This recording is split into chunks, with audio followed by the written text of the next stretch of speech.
Good morning.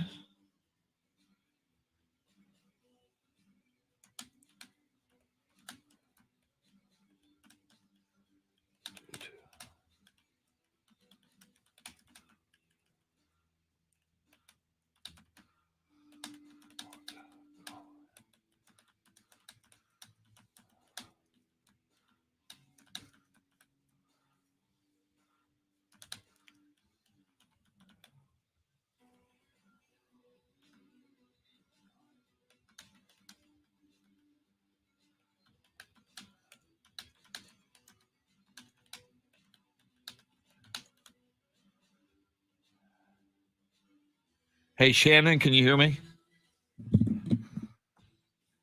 You might not be able to hear me yet. Can you hear me? Nope. Luisa Alanis, good morning. Sam Tobias, good morning.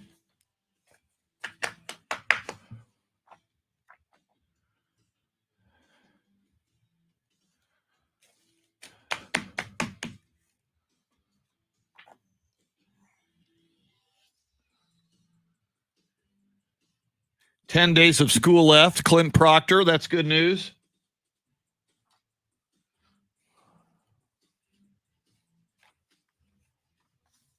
Good morning, Steve Duraco, The Rock. Yeah, Luisa, we will have cuts of that speech.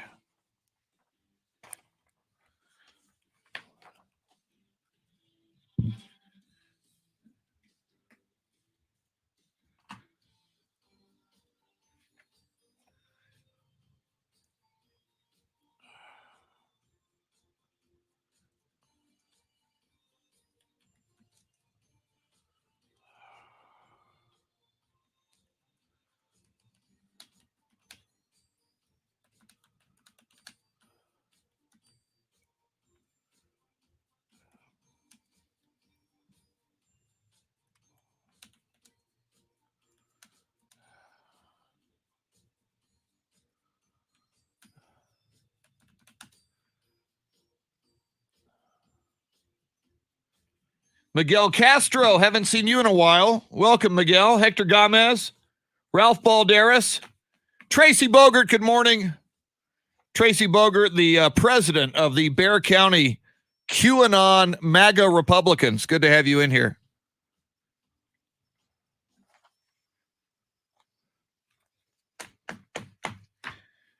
Here we go. Shannon, if you can hear me, I wrote you something in the chat. Oh, you got it. We're good. Okay. Here we go.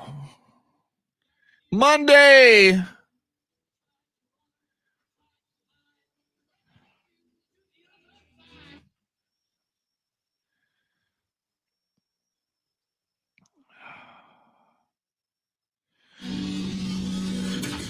Now, Chris Duel. Glory, glory, hallelujah. Praise Tom Landry. Praise Gregory Charles Popovich.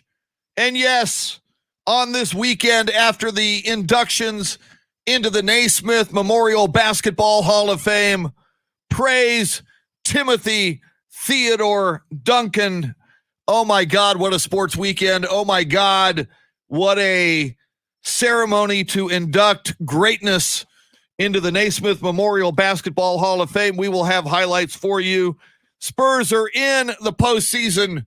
Shannon, Salty, Sweeney, let me be the first to say, and I started saying it last week, but I'm running with it all week through Wednesday night when I will be proven correct. Spurs in 1. It's kind of fun before every playoff series. I think it'll be Spurs in 4.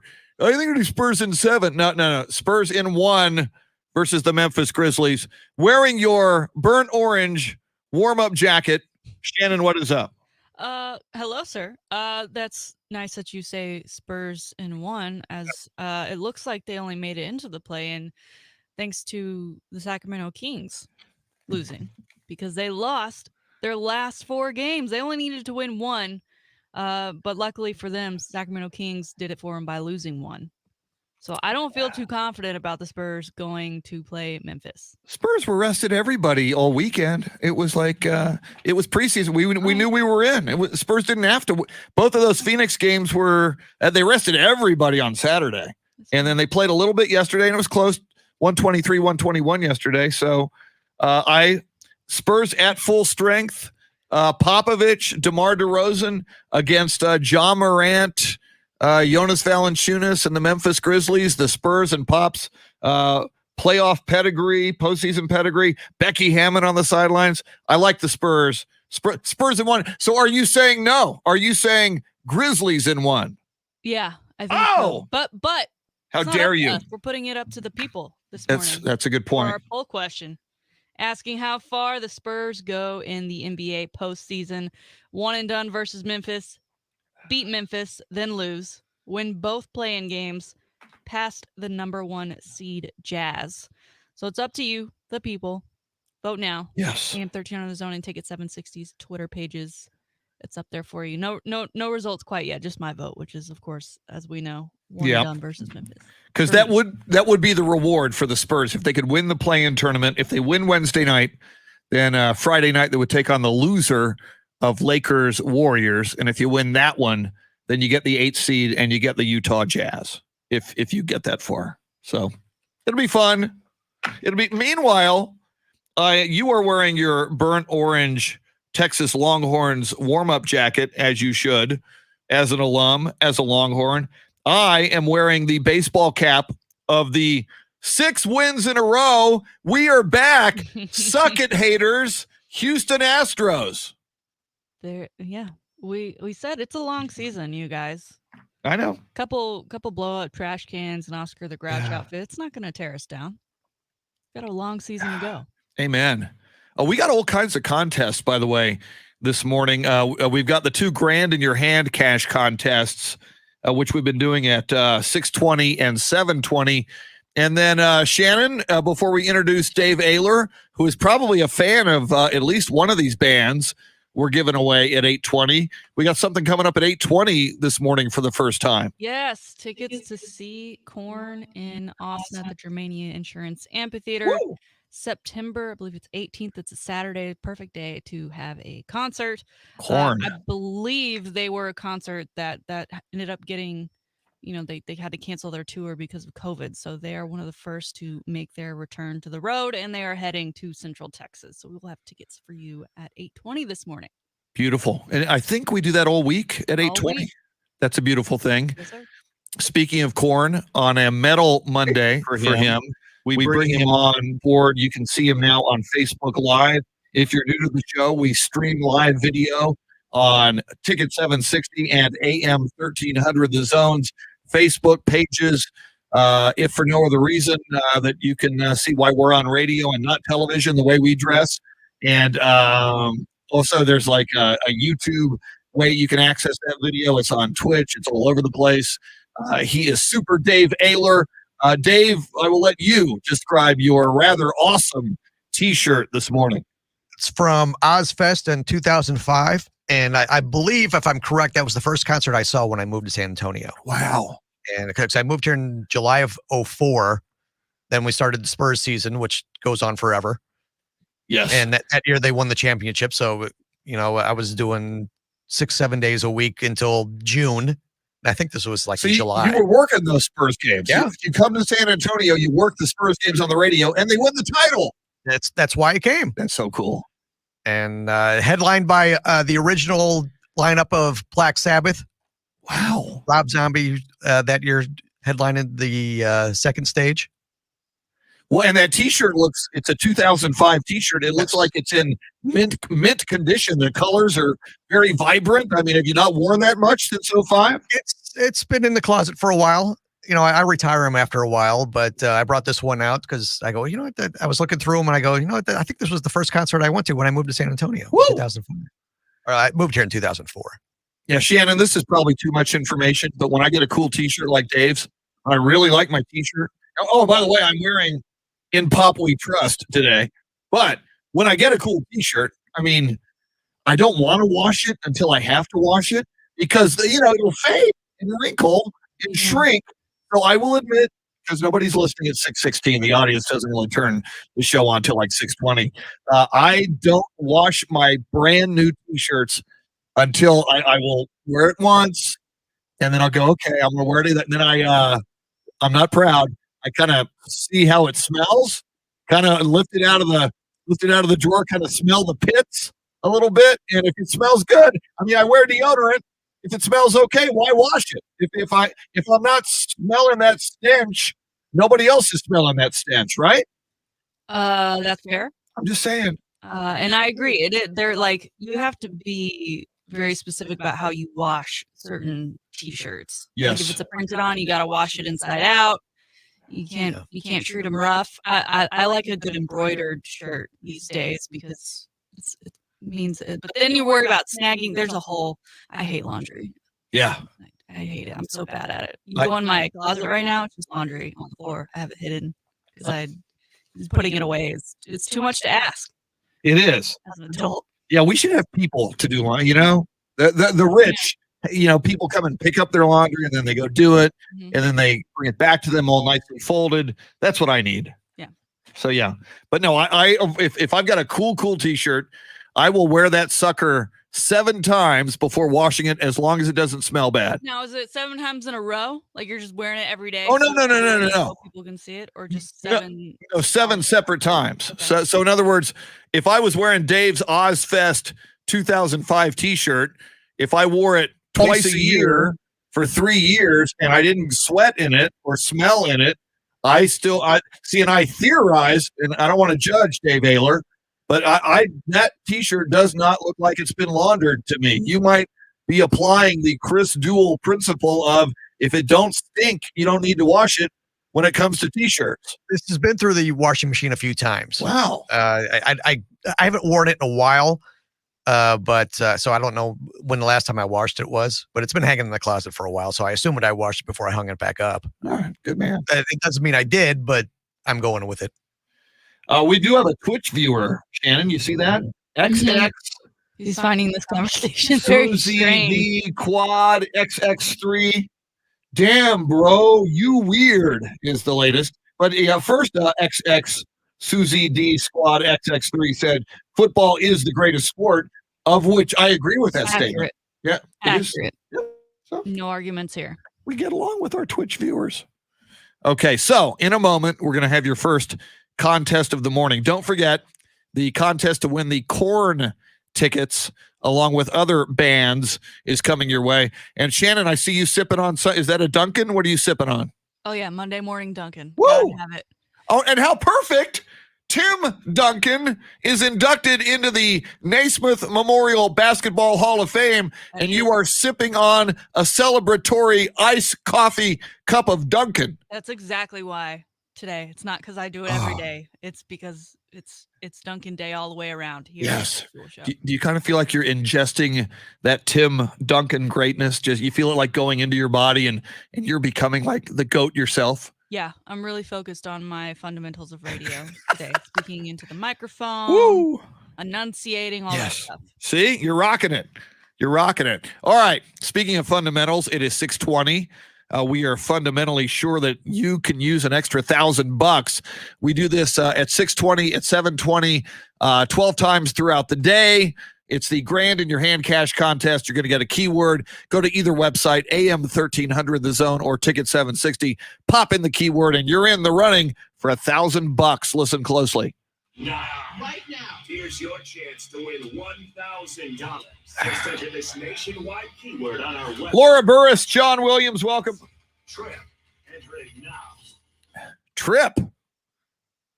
I was just listening to some Timothy Leary last night on audio, speaking of Trip. So there's that, Trip. Welcome in Facebook Live people. Just want a quick shout out. Luisa Alanis, who is a huge Longhorns fan, Clint Proctor, Steve Duraco, Tracy Bogert, Ralph Balderas, Hector Gomez, Miguel Castro, Lucinda Sullivan, Sam Tobias, Greg Helt, Clint Proctor, Laura Burris, and our friend from, wow, look at that. He just wrote from Twitch, this show is much more interesting than Joe Rogan's whole May podcasts. I don't know about that. I like Joe Rogan a lot. That's high praise, but thank you. Joel Cologne, welcome in. Oh, look at that. See, here's what I love. Joel Cologne writes, Dunkin' Donuts coffee sucks. Black Rifle coffee all day. You know, I love social media, Shannon, because it's not like, hey, you like Dunkin' Donuts coffee or you like Dunkin' coffee? Cool. You know what I like? I like Black Rifle coffee. Instead of just saying, here's what I like, isn't it interesting what you like? Dunkin' Donuts coffee sucks. Black Rifle coffee all day. Welcome to the cynical world of social media. Thank you, Joel Cologne, and good morning to you, sir. I know Black Rifle does some advertisements, so if they wanted to pay me to like their coffee or try it, because I've never had it, then sure. But and right they now, advertise my Dunkin' Donuts. I've heard them on our radio stations, and I understand they are veteran owned, which is cool. So yeah, I mean, it's like the whole, when I say In-N-Out Burger, oh, you suck. In-N-Out sucks. It's Whataburger rules. Like, can't you just, hey man, I really like Whataburger. You like In-N-Out? Cool. Can't we all just get along? Guess not. All right. Did you see any of those Hall of Fame induction speeches, Shannon? I saw snippets of a couple. I was pretty wrapped up in the Austin FC drama that unfolded late afternoon. Understandable. On Saturday, and then kind of drank the night away after that loss. Oh, you drowned your sorrows. Yeah, a couple margaritas in. Did nice. Good. Very, very nice. Well, we've got what we'll do, and we'll run some of them just after 7 o'clock. I thought Tim Duncan nailed it. I mean, his speech was like his career, fundamental, deferential, even self-deprecating. He said at the beginning of his speech, I've never been this nervous. You know, he said, I've played, in the NBA finals. I've done all kinds of things in my life, but I've never been as nervous as I am right now. And true to Tim Duncan form, it was really about everybody else. It was thanking everybody from his parents and friends in the Virgin Islands to people at Wake Forest, where he went to college, to Greg Popovich and the Spurs and all of his teammates. He nailed it. We have snippets of that. And Vanessa Bryant, and we've got some clips from that we'll play for you as well. I think Vanessa Bryant, her speech was as good as it could have been. I thought it was moving. I think wherever Kobe is, hopefully looking down and able to enjoy it, I think he would have been proud of her. We got highlights there as well. And your gal and my gal, Shannon, Kim Mulkey, was spectacular also. Oh, do we have clips of her? I don't know that we do. We might need to find some, because I'm sure they were fantastic. Well, yeah, I'm sure they're out there. The list that I have, I don't think has some Kim Mulkey, but maybe we'll find some by 7. I also love the lineup of when you saw everybody in their jackets. Yeah. She's so much shorter than the rest of them. Yeah. One of these things is not like the other. But and how she has Michael Jordan introduce her and walk her to the stage, and brought up that they met each other way back at the Olympics, I think in '84. Only the best for the Mulkey. She's amazing. All right, quick break.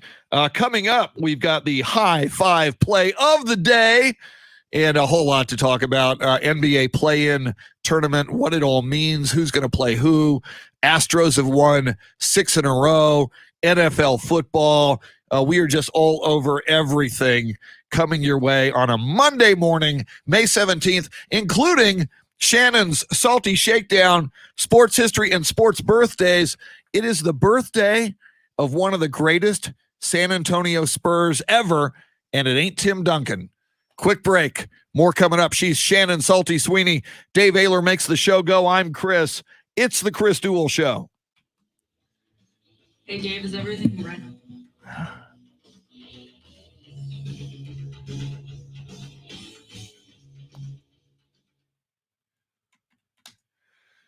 Who?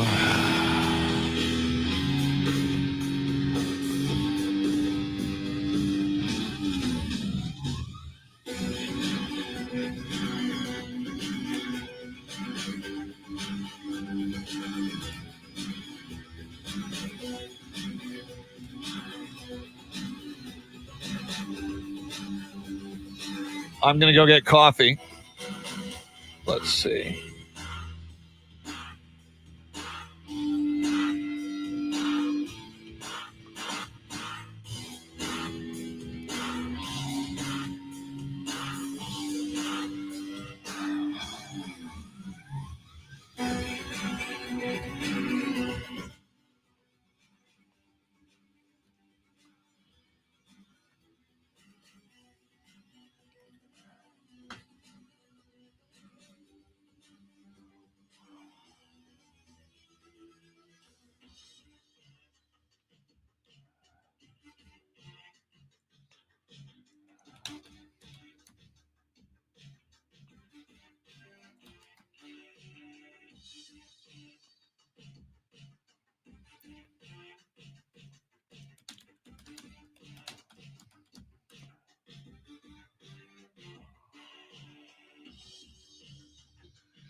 Yeah, Joel, I've heard a few people bring up Ben Wallace.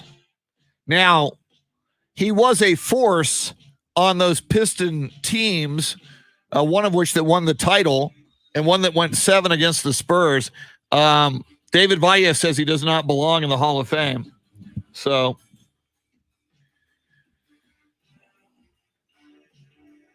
Jason, way to go, brother. Yeah, Jason, my effects, and I think Shannon's also, were about 36 hours on that second shot. But thank you for being a good human and getting your vaccine. All right, I need coffee. Sorry, Joel.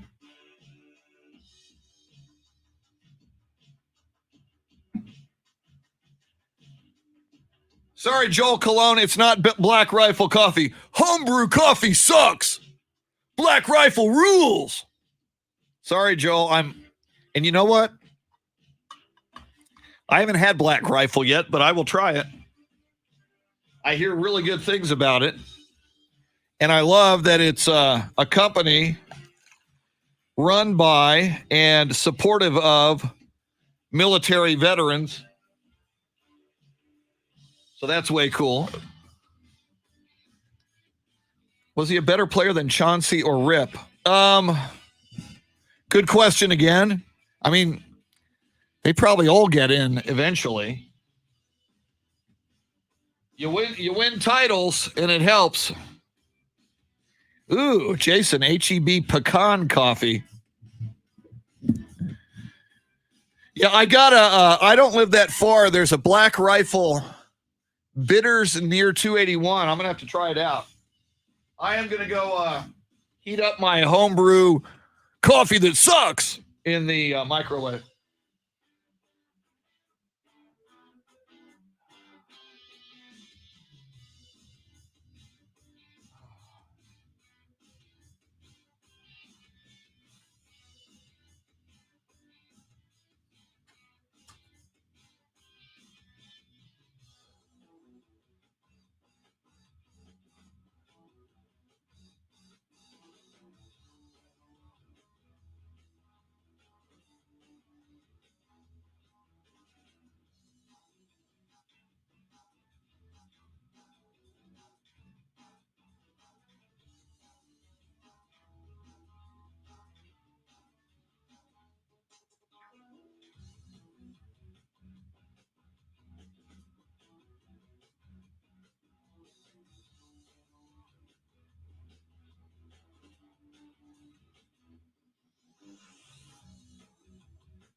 You have a request for Enter Sandman from Clint Proctor. Greg Helt says, we all know Circle K has the best coffee.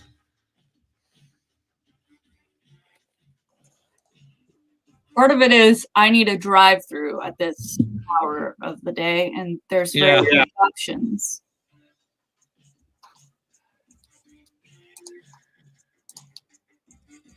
Yeah, I go right by a Starbucks if it were, and usually they don't open till 5:30. So when I'm driving by just before 5, they're not open. I guess Whataburger should be open, right? They're 24/7. Yeah, unless you're the one by the office that tells me you're closed. Ugh. I haven't been to Whataburger since. You've got one job. You say you're open 24/7. Some people need coffee at 4:30.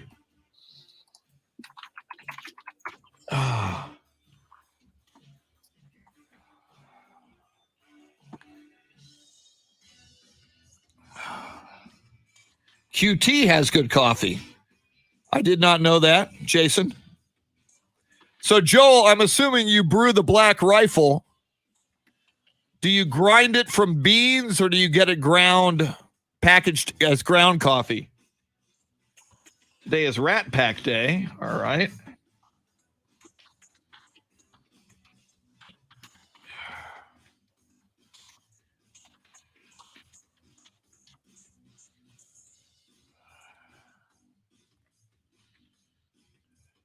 So, Shannon, I'm assuming you've got this high five since you picked it, correct? Yeah, I'll right. And I'll toss it out there on social here shortly. Cool.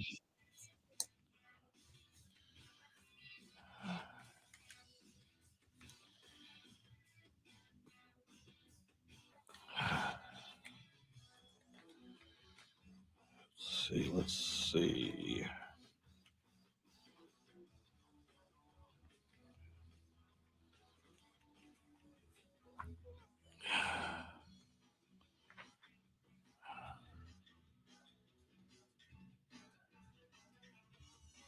Jason, I did not know that.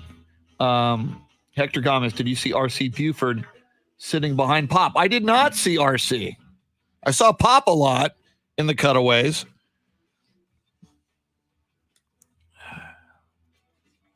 I love RC. Glad he was there.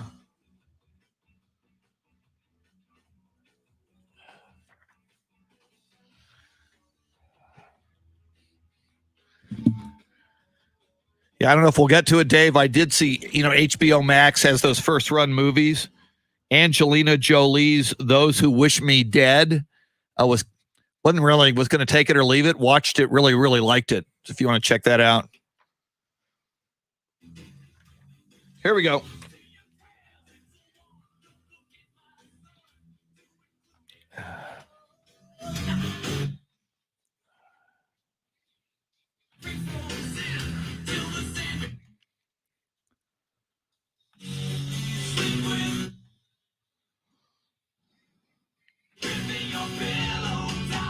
Little Enter Sandman by request.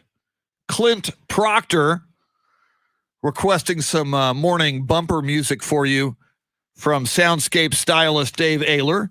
Some of the things we do that. You want to jump on with us on Facebook Live and request tunes. We are absolutely cool with that. Thank you, Clint. Thank you, Dave Ayler, for the Enter Sandman.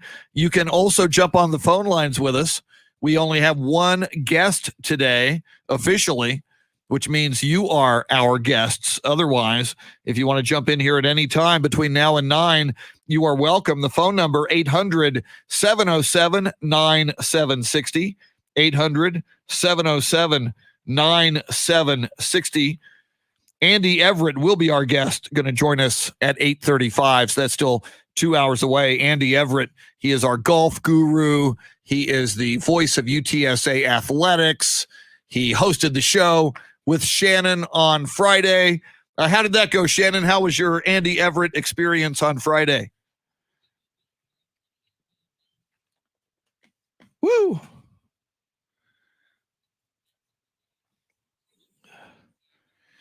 Woo.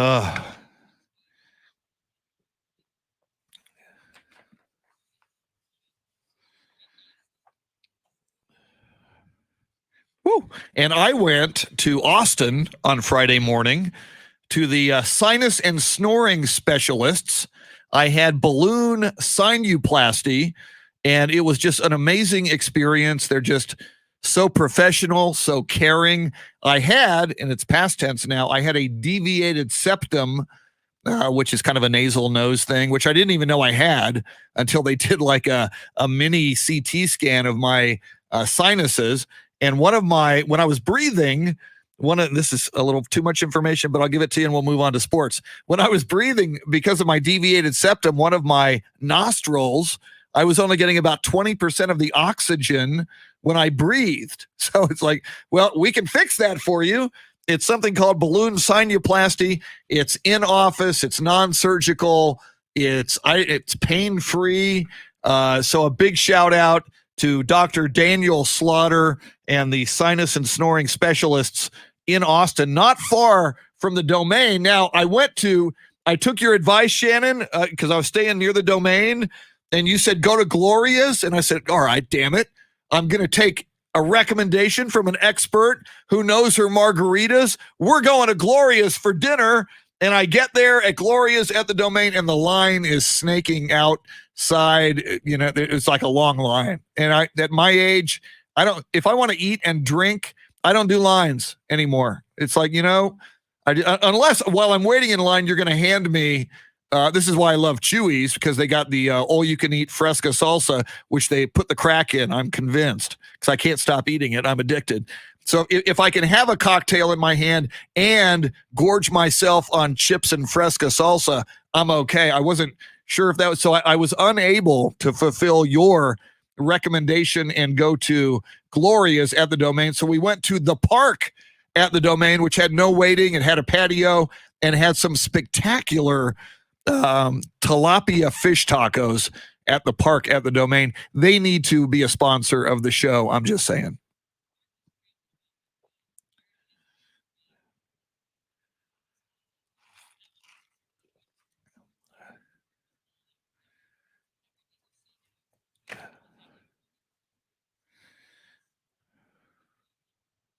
Whoa.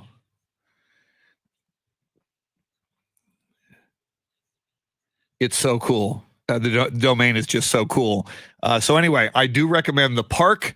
And next time I go back, I am going to go to Gloria's, but not before. Next time I go to Austin, I go with you to High Five, the namesake of our High Five play of the day.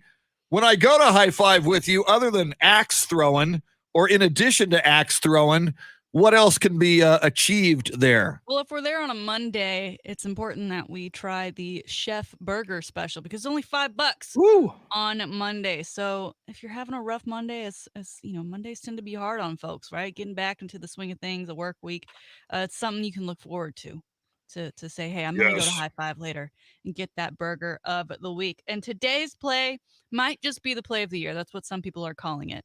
Now, was it a game-saving play? Was it a play to win the game? No, but it is eye candy.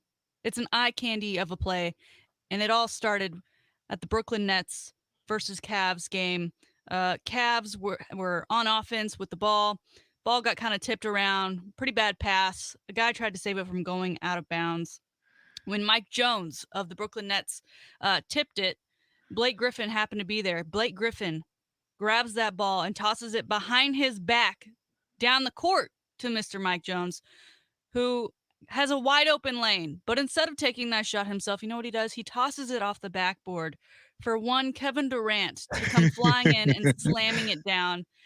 Eye candy at its finest in the world of hoops. You can check that out over on our socials. We've got it shared there. Again, it was towards the end of the second quarter. Brooklyn Nets were already up. It's not like they were, trying to save themselves from getting knocked out of the playoffs or anything. They were already in. But just it's fun to see plays like that. I mean, It looked like something you see in a pickup game when or the All-Star game when people just are kind of doing whatever they want to do. Pretty wild, pretty exciting. it's everywhere today if you haven't already seen it, but it definitely deserves our high five play of the day. Well, and to me, it looks like I grew up as a kid watching the Harlem Globetrotters. It looks like it looks like a and those Harlem Globetrotters, the amazing plays were choreographed, like against that crappy team what were they, the Washington Generals or whatever they were called. This looks, and it's in a real NBA game against real competition, if you can call the Cleveland Cavaliers these days real competition. It is worth a look. It is jaw-dropping, and you got to love Kevin Durant finishes it off, former Longhorn, and a guy you are making me, Shannon, slowly reconsider. I flipped on Tom Brady. I used to hate him. Now I kind of like him, and I as I look at these NBA playoffs now, and of course I'm delusional, and until I am proven otherwise, I am all Spurs. I'm going to pick the Spurs in 1 on Wednesday night, and I'm confident about it. And if they advance to Friday night and take on either the Lakers or the Warriors, I'm still going to pick the Spurs in 1 because, as my T-shirt says, in pop I trust. However, if the Spurs get punked and knocked out of the playoffs, I'm looking at, I guess I think what I do next is I pull for what teams have the most Spurs ties, and that would mean either the Milwaukee Bucks with Mike Budenholzer and assistant coach Chad Forcier and George Hill and Bryn Forbes on the Bucks, or the Utah Jazz. Quinn Snyder coached the Austin Toros / Austin Spurs. Dennis Lindsay, a general manager there. But the Brooklyn Nets intrigue me with all that talent, and on the surface, and you got 3 guys who could be argued to be kind of head cases, but amazing superstar talents in Kevin Durant, James Harden, and Kyrie Irving. How will that, and Blake Griffin, my God, part of that big play you just mentioned, Shannon, how will these guys mesh? And will they play any defense in the playoffs? And you need to play some defense to win championships. It's going to be fascinating. Yeah, it kind of feels like the Clippers of last year, right? When we had the coming together of Kawhi and PG-13. And, they were supposed to be the next superpower. And then they kind of had that early exit thanks to Denver last year. So this is, the round 2, but with the Brooklyn Nets of the team that's supposed to go all the way here with their superstar roster. And Kyrie's still kind of yeah, but I love KD, and they are exciting to watch, and I don't think anyone would tune out if they did take it all the way. And then the Clippers, my Mavs, who lost to the Clippers in 6 last year. Clippers won that series 4-2. Unfortunately, we play them in the first round of the playoffs. Well, fortunately or unfortunately, because the very fact that the Clippers beat the Mavs last year, I think that's a little bit of an intangible. As you mentioned, Clippers 4, Mavs 5, so the Clippers will have home court advantage in that one. But records, 5-game difference, 47-25 for the Clippers, 42-30 for the Mavs. Again, and you know me, I don't love Kawhi. I will be a Mavericks fan in that series. And again, I'm this way. With all Texas teams, I have my favorites. In the case of the NBA, obviously it's the San Antonio Spurs. But if for any reason the Spurs playoff run ends and the Mavericks are still there fighting, then I'm gonna want the Mavericks to go deep, and I'm certainly want them to punk the Clippers. That would be beautiful. It would be great. And who knows? I mean, you mentioned Clippers technically have home court advantage, but they are in LA where there's still much heavier restrictions as far as fan attendance and COVID and mask wearing and all that. And with the lifted mask wearing needs in Texas, you might see a lot more fans in American Airlines Center for these Mavs games than we've seen all year. Well, and as I'm looking, this could factor in, Shannon, as I'm looking at the Mavericks home and away record, identical. They are 21-15 at home, just as good, 21-15 on the road. So you factor in the Mavs are as good on the road as they are at home into a Staples Center with fan restrictions, which won't be nearly as powerful of a home court advantage for the Clippers as we would normally expect. I say you've got a little bit of an advantage, Mavs, there. And again, in a 7-game series, you steal 1 or 2, and you have stolen home court advantage. And you can really, if you can punk a team in game 1, you can really put them on the ropes for the rest of the series. Yeah, it makes me feel a little bit better. I'll take any advantage I can get. Very, very cool. So Jazz, and there was some issue over the weekend. Had the Sacramento Kings found a way to beat the Jazz yesterday or last night, and it did not happen.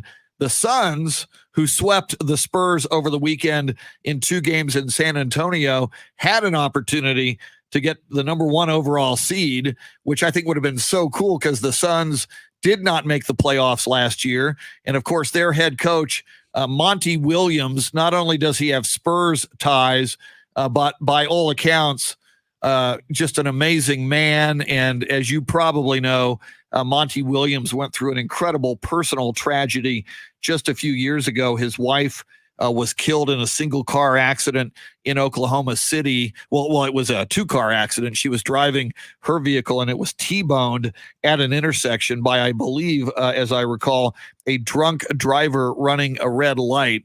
Just a god-awful tragedy that just rocked, obviously, Monty Williams' world and the world of his family. And then, of course, it was Coach Greg Popovich and the Spurs organization immediately offering Monty Williams a job with the Spurs organization to help him get back on his feet. And boy, did he ever now, as the head coach of the Phoenix Suns, has them let me just double check. Yeah, second best record in the NBA. Jazz at 52-20. That's the best record in the NBA.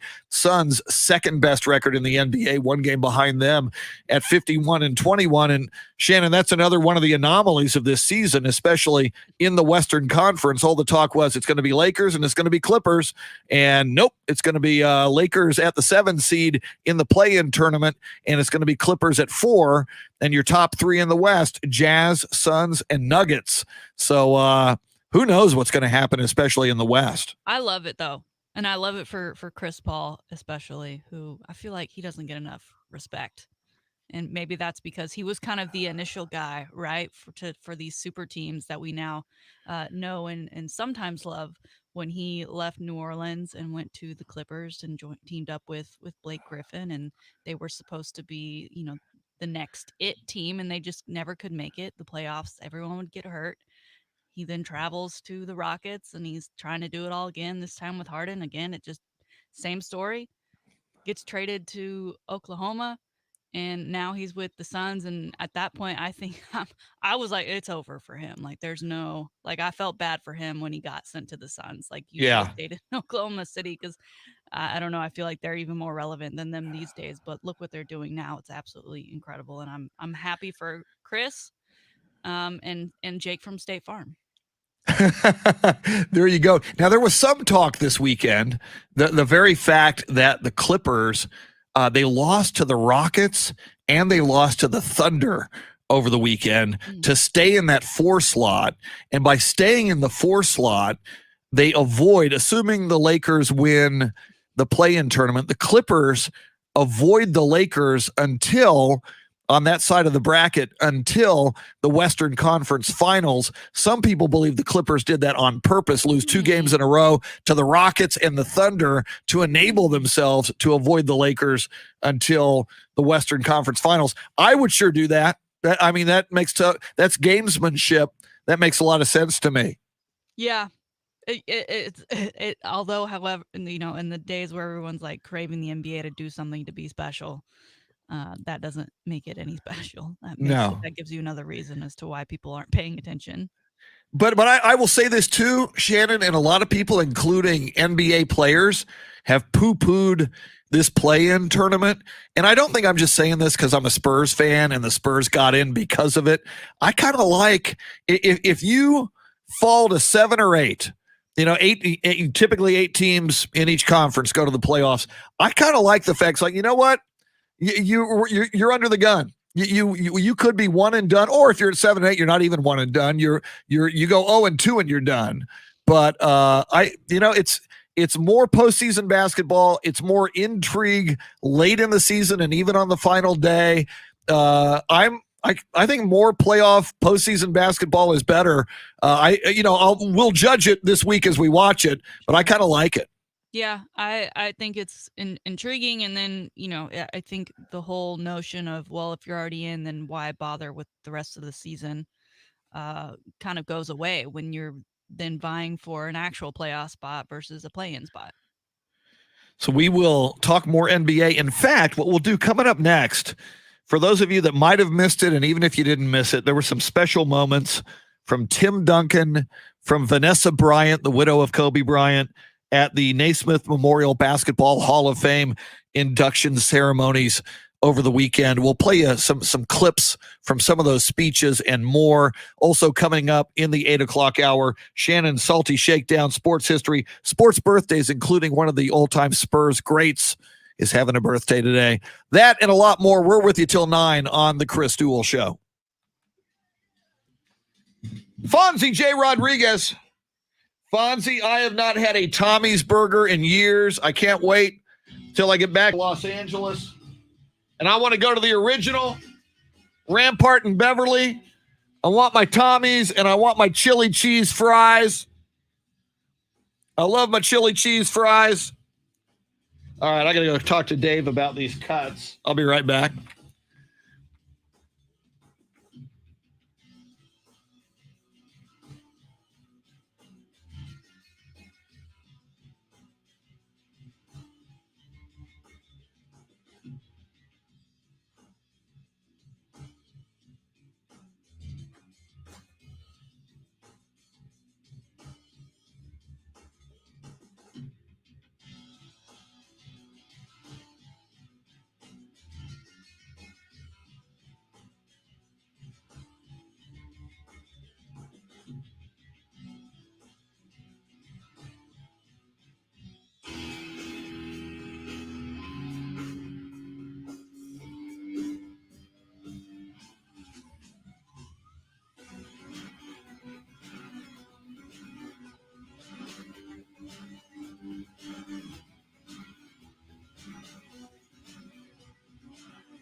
Right.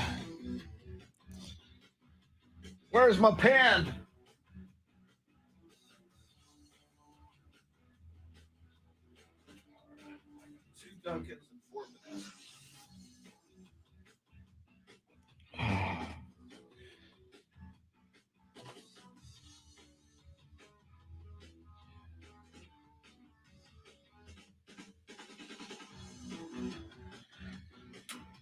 So, Luisa,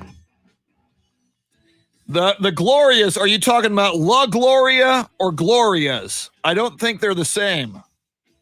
Now there's a La Gloria in the Pearl. What about the one at La Cantera? Roger Salazar, good morning. Alan Green, good morning.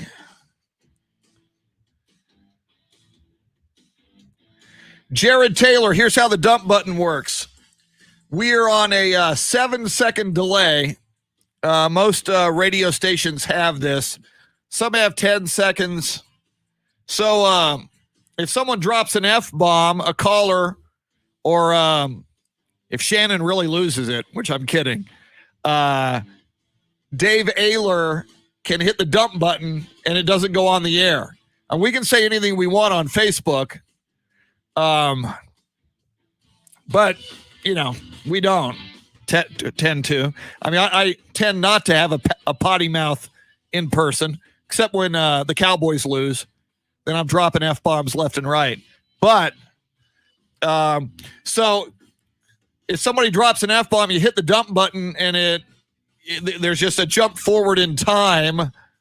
And little by little, the dump button recalibrates itself and rebuilds that 7-second delay in a way that the listener can't even discern it. But that pretty much every radio station has that, and even TV to some extent. If they hit dump, it'll back it up 7 seconds, and you'll get some silence in there. Carl Fisher, good morning.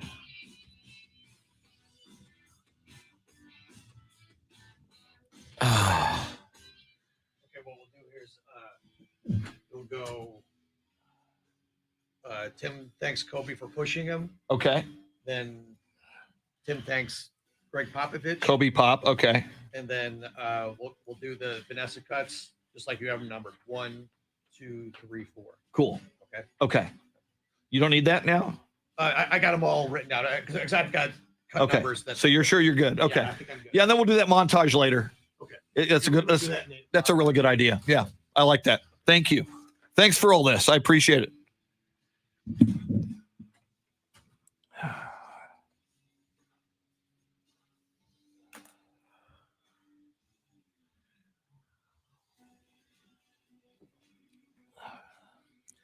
Yeah, Andy Everett tells the story, Jared. You know, Andy used to host the Spurs post-game react show, which I do now. When the Spurs won their first championship, react went late into the night, and Charlie Parker, who's an on-air guy, was in New York with the Spurs and partying, and so somebody handed Charlie a cell phone. It's like midnight, 1 a.m, and Charlie's partying, and it's live on the air back to San Antonio. Go ahead. And so Andy's like, "Hey, everybody, it's Charlie Parker. Charlie, what's the mood there?" And Charlie's like, the Spurs won the effing championship. He's like, bam. And so that was a use of the dump button back in 1999. The early morning hours of June 26th, 1999, as the Spurs won their first championship on the night of June 25th, 1999. Jason, I did not, and Shannon, I think, was similar. The day we get the shot, now I have friends, Steve DeRocco, who was in here, had no symptoms on the second shot. Tanner Carlson had very little symptoms on the second shot. But for me, and I think for Shannon, it was similar, nothing on the first day. Then you go to sleep that night, and then it like was 36 hours for me. The next morning I could not lift. It was just extreme fatigue for me. I could not lift my head off the pillow much at all. I slept most of that first day. And then I thought, all right, I'm through the first day. I'm good. Second day, I was still very low energy. And luckily for me, it was still the weekend, so I was okay. So for me, I got the shot like afternoon. I'm fine that day. I'm fine that night. Middle of the night, it kicked in while I was sleeping. And then all the next day, not as bad the second day after that, but still noticeable. Jason Paniagua said Wally interviewed Speedy Claxton after they won, and Speedy dropped an F-bomb on WIL with no dump. That happens occasionally. You know, we try for the dump button, but it doesn't always work.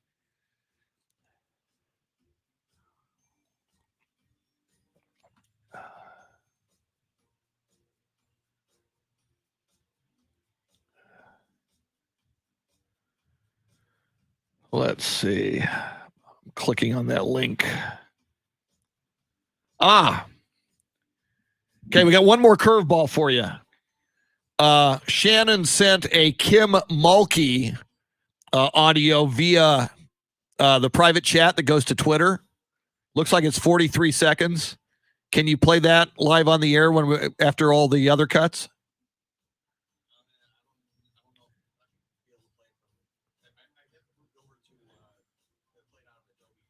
Is that doable in the middle of a segment? All right, we'll do it later. Yeah, we'll do that.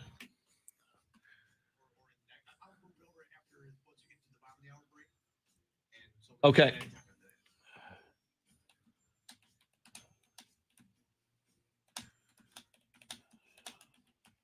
Shannon, did you hear that? Dave says he can't. We just saw that Mulkey audio. He says he can't get it ready for this segment, so we'll move it to probably the next segment if there's time after the Salty Shakedown, or we'll do it just after 8 o'clock. But we'll tease it that there's Mulkey audio coming. We just saw it, and he's got to move it to Adobe, and he can't get it here. But we'll either do it after the Salty Shakedown or we'll do it at 8. Here we go.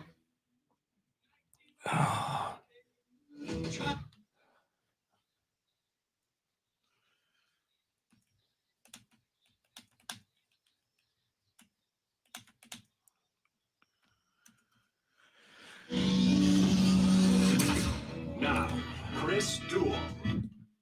What a Monday. What a May 17th. What a sports weekend.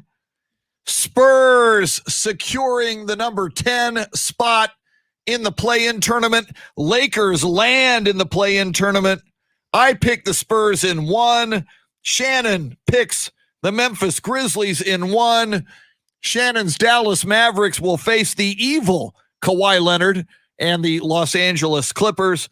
Over the weekend, the Naismith Memorial Basketball Hall of Fame induction ceremonies were very, very special. We will get to that in a moment.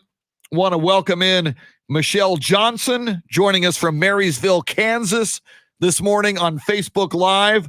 Also, Fonzie J. Rodriguez joining us on Facebook Live from Los Angeles, California, where he says Lakers in 1. And Shannon, by the way, we're talked a little bit about Spurs versus Memphis on Wednesday night for the play-in. Obviously, a double header in the Western Conference on Wednesday night. We also get treated to Lakers versus Warriors. And if Steph Curry heats up, that's going to be a very intriguing matchup as well. Yeah, I'm excited for that one.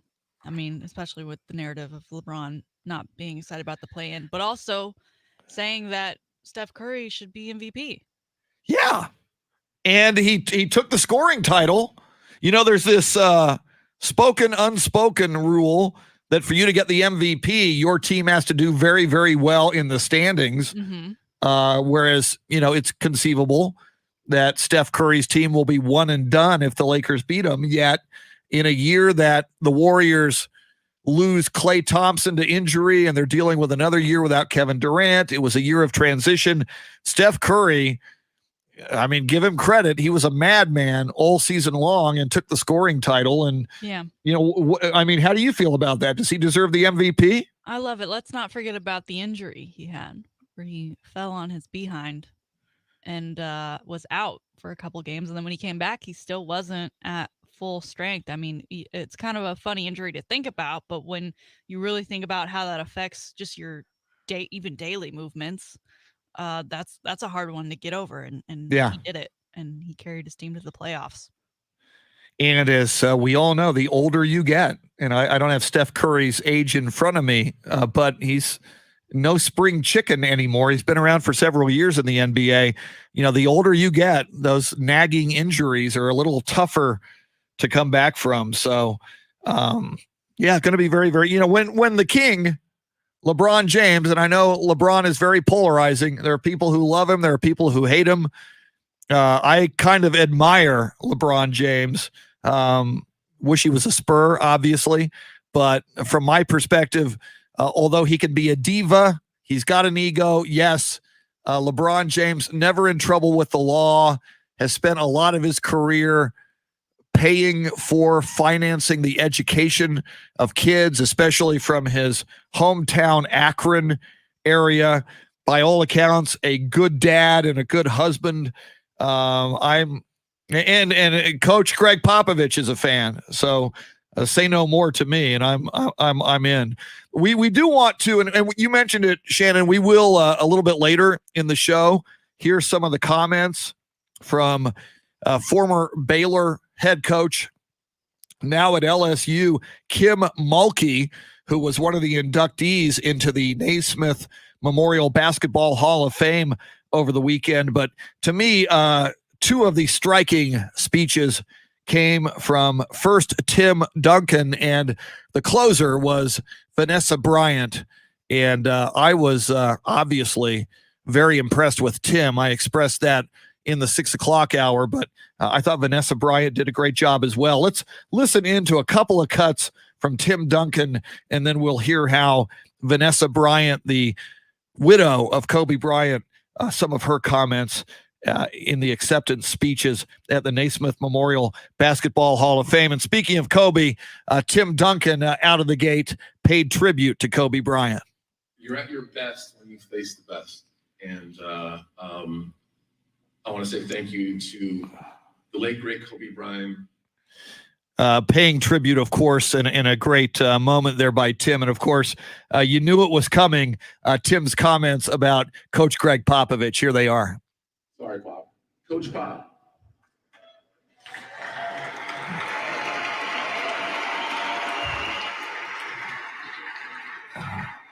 He's going to be mad at me, but the standard you set, you showed up after I got drafted. You came to my island. We sat with my friends, my family. We talked with my dad. I thought that was normal. It's not. You were an exceptional person. Thank you for teaching me about basketball. But even beyond that, teaching me that's not all about basketball. It's about what's happening in the world, about your family, just for everything. Thank you for being the amazing human being that you are. You can hear the emotion in Tim Duncan's voice there. I thought Tim Duncan's speech was like himself, very humble. It was just deferring to other people and paying tribute to other people when indeed Tim Duncan was a force of nature in his career and in his life. And somebody brought up to me in the hallway, in fact, Charlie Parker, and Dave, it might have been you as well, who said, you think about it, these other guys who are going to go into the Hall of Fame next, Manu Ginobili, Tony Parker, Greg Popovich. Now, Manu, for his international play, probably gets in, Shannon, but Greg Popovich and Tony Parker, great as they are, they probably don't get in without Tim Duncan. I mean, he facilitated their greatness as well. I love how he said, Pop showing up to his home and thinking that was normal, coming to learn that was not normal. Not only does that speak to Pop, but the Spurs organization. I mean, I can't imagine like the culture shock that must occur to the few players that do end up being drafted and taken as a Spur and playing so many years with that team and then having to go elsewhere. It's no surprise that Tony Parker was one and done when he went to Charlotte, because I can't imagine after being in an organization like that you could stand being at a different organization. And that was one of the first things that Greg Popovich did when they drafted Tim Duncan, is he got on an airplane, went to the Virgin Islands, hung out, as Tim described, at his home, met his dad. Tim's mom had already passed when he was much younger. Went to the basketball rim that Tim, began playing at on the island after Hurricane Hugo came through and destroyed much of that island. So, it was it began a relationship that even Tim Duncan would later describe it as fatherly. And a lot of Spurs, including Tony Parker and Manu Ginobili, has also said, it's like a fatherly relationship that Pop developed with his players. The closer of the night, and she was escorted to the stage appropriately by the great Michael Jordan, because when Kobe Bryant came into the league, he wanted to be the next Michael Jordan. In fact, Kobe's ambitions were such he wanted to be better than Michael Jordan. Kobe always wanted to be the greatest player in NBA history. He was driven. It's that Mamba mentality that we learned of and that is still cited to this day. I just thought Vanessa Bryant's speech on behalf of her husband was so touching and moving and heartfelt. And, so many of these NBA players are public figures and they're used to having a camera in their face. Vanessa Bryant, not necessarily the same, but she did a fine job. And out of the gate, she thanked Michael Jordan for presenting Kobe Bryant for this honor. Last February, I called Michael and asked him if he would introduce Kobe tonight, and he graciously accepted. Thank you for being here, Michael.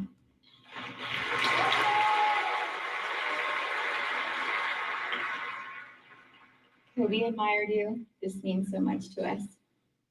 Vanessa Bryant then accepted the honor on behalf of her late husband. This is one of the many hard parts about not having him here. At the risk of leaving anyone out, I can only say thank you. She also revealed some wisdom that Kobe Bryant imparted that I think is wisdom we could all use. Here it is. You once told me, if you're going to bet on someone, bet on yourself. I'm glad you bet on yourself, you overachiever. That was part of the fun, Shannon. She gave this speech, but there were these little, I'm glad you bet on yourself, you overachiever. She was talking to us and she was talking to Kobe. Mm-hmm. It was really, really cool. That's I can't imagine having to go up there and do that, because it still feels fresh to me that he's no longer with us. But on a night of celebration, I'm sure it was a lot easier to be happy and feel uplifted rather than think about that he's not there. Let's celebrate him and his incredible achievements. Absolutely. One more shortcut from Vanessa Bryant talking about Kobe and his fans. Kobe didn't want to disappoint his fans, especially the ones in the 300 sections that saved up to watch him play. The kids with the same excitement he once had. And what she did there, Shannon, she talked about when Kobe was a kid, his dad took him to Chicago to watch Michael Jordan play, and they were up in the nosebleeds.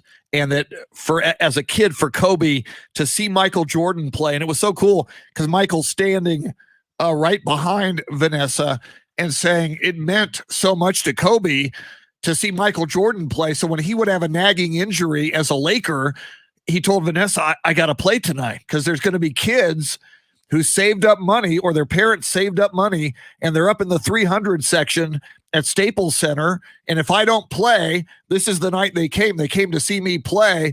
I'm going to play for them. So everything we've learned about Kobe Bryant, in this case, just his appreciation of fans who are coming to see him play, spending their hard-earned dollars. As we know, NBA tickets are not cheap, especially in Los Angeles. I just thought that was a cool reveal by Vanessa Bryant. A number of the things she said in her speech were little anecdotes about Kobe Bryant that we did not know about. Yeah, I love that. And, you're totally right. I mean, it's why people get so upset with LeBron when he's, doing load management, because he is a guy that, whether you're a fan of the Lakers or not, you're in LA, Lakers have a home game. I want a chance to say that I saw the greatest current player in action live, and you pay all that money and you show up, and then he decides to sit on the sideline. Kobe wasn't that guy unless it was out of his control. You bring up load management, and a lot of that goes back to Greg Popovich. Spurs fans don't like to cite this, and obviously Kawhi Leonard, I think, learned it in San Antonio and took it to another level in Toronto and in Los Angeles. But, it was Greg Popovich famously, and there was a game against LeBron James and the Miami Heat that I recall. The Spurs had played 4 games in 5 nights. Then they had to play Miami when they had LeBron and Dwayne Wade and Chris Bosh. It was a TNT game, and it was the 4th game in 5 nights on the road for the Spurs. And Pop sent, without even faking on the injury report that they were hurting, he just put Tim Duncan, Manu Ginobili, Tony Parker, and one other player, I'm forgetting who it was, on an airplane back to San Antonio. They got a big fine for it, but that's where it began. And you look at the way the NBA schedules, and they've tried pre-COVID to work away from so many back-to-backs and 4 games in 5 nights, but it is a phenomenon now, and I still don't know, Shannon, how you fix this in the NBA. Yeah, I don't know if do we make the actual season longer, or do we maybe cut some games here and there? I'm right there with you, because I do think it also plays into the part towards the end of the season with teams that either are already locked into their playoff position, or even know that they have no shot to get into the playoffs. Why risk injury to a key player? Yeah, and if you're a player, you're a corporation. I mean, you would rather play, and this is part of why you play for Pop. What might be an 11-year career can be a 14-year career, and that's 3 extra years of making a whole lot of money as an NBA player, and a salary you're probably not going to have when you get out of the NBA. More on that. We're going to take a quick timeout here at 7:20. We do this at 6:20 and 7:20. In fact, we got a completely different contest coming at you at 8:20 this morning. Your chance to win Korn concert tickets and more. We'll get into that in 1 hour, but right now it's the Grand in Your Hand cash contest. You're going to get a keyword. You pop in that keyword at either website, AM 1300 The Zone or Ticket 760, and you are in the running for $1,000. Listen for this keyword. Right now, here's your chance to win $1,000. Just enter this nationwide keyword on our website. Stock. That's stock. Enter it now. Stock. You get that $1,000. You can invest it in stock if you want. Go and put that keyword in. And Shannon, speaking of the speeches, the acceptance speeches at the Naismith Memorial Basketball Hall of Fame over the weekend, as you and I have discussed, and we're going to bring you some audio a little bit later in the show. Kim Mulkey, and you talk about her a lot, and you should. Always just there for some of the greatest sound bites ever, and maybe one of the greatest personalities of any coach ever.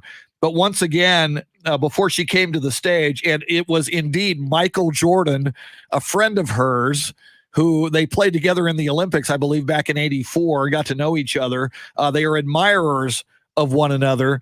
But once again, before she came to the stage, they showed a video package, and we went back to Louisiana Tech, and you saw this, one of the shortest ladies on the court in her pigtails, but she was just as spunky and fiery as a 18 to 22-year-old at Louisiana Tech playing basketball, and you kind of saw her ascension as a basketball player, and just they showed throughout her career and the fire that she has maintained. And my goodness, what an amazing journey it has been for her as well.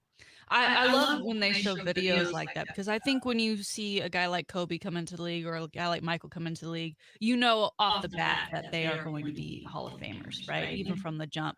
But for guys like Tim, who were Mr. Fundamental and nothing really too splashy, and people like Mulkey who were short, and you didn't see her maybe going into the coaching role, and then for them to turn into these Hall of Famers that are revered is incredible. Yeah, and I remember that era. I remember being in college myself and seeing Kim Mulkey play. And one of the reasons was at that time, my college, USC, had an incredible women's basketball team with Cheryl Miller and others. And that team went on to even, play Louisiana Tech at one point and play Kim Mulkey at one point. And, Cheryl Miller, the sister of Reggie Miller, unlike Kim Mulkey, who was one of the shortest players on the court, Cheryl Miller was a towering and a dynamic and a dominating women's basketball player. So you kind of expected Cheryl Miller to dominate. You expected Cheryl Miller to go on and have a big career in the WNBA and coaching and whatever she wanted. And Cheryl Miller went on, obviously, to a broadcasting career. But again, you look at Kim Mulkey, and part of her speech, she didn't plan on getting into coaching. She wanted to get in business, and she said, I wanted to someday be the CEO of a company, and that she went to one of her classes late in her college career, and the security police officers, campus police officers showed up and asked her to step outside of the class, and she thought, was there a tragedy? Is there something going on? Is there a family tragedy? What's going on? And they said, the president would like to see you. And the president of the university brought her into the office and asked her to be an assistant coach. Would she be a graduate assistant there at Louisiana Tech? And she accepted. That team kept ascending. I believe they won another championship with her as an assistant.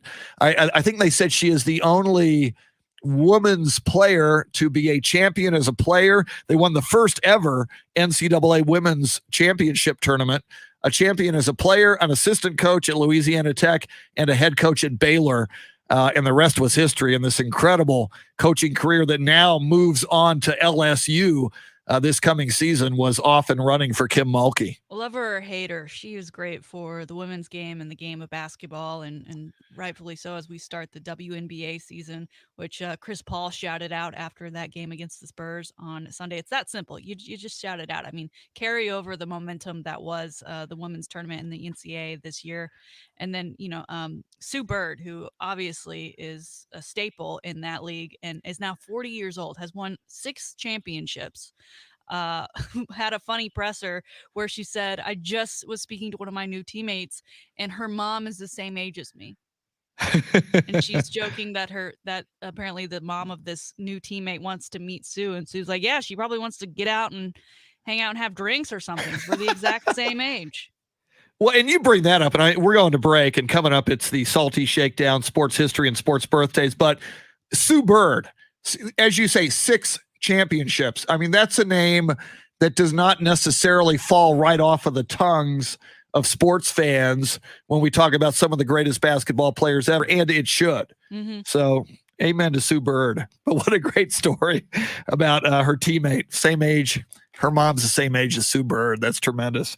Coming up, Shannon's Salty Shakedown, this day in sports history, sports birthdays, including a great San Antonio Spur celebrating his birthday today. And we will hear from Kim Mulkey coming up a little bit later in the show. Andy Everett going to join us in the 8 o'clock hour as well. Dave Ayler wearing his Ozfest 2005 t-shirt, making the show go. She's the salty one. I'm Chris. You're listening to the Chris Duel Show. Beth Settle, good morning. All right. I got a few things I got to do here. Let's see. Hey,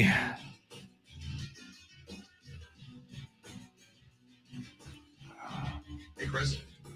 About at the 8:05 segment, you can readdress the Hall of Fame thing. We'll play the montage, and then we can play the Mulkey thing after that. Perfect. Good idea. Thank you. Another segment on it. Okay. And you can do that leading up to the quarter giveaway. If you wanted to change it up, that'd be a good place to change it up before after the corn giveaway. Okay. And when are you going to play corn? Like right before, or What I can do is when you start introing it, I'll just play it underneath you. okay? When you start introing the giveaway, Okay. and you want to do like a caller 5 or something like that. And is that how it's done? Is it the fifth caller? Is that how we do it? I don't think we can do it any way we want. Yeah, Shannon, do you want to do this corn giveaway since you are more familiar with it coming in than I am? Yeah, I can. I mean, the number doesn't matter. Whatever color number we think. 5 sounds like a good place to start today. I'll just throw it to you, Shannon. You do it, but let's do it, Dave. When we go into it, I'll say, Dave, for this, give me some corn music, and then just hit it. And I'll kind of do it like under a bed as Shannon introduces it. Okay. I sent you an email. If you could reply to that email throughout the week with the winners and their info, so we keep it all on one thread.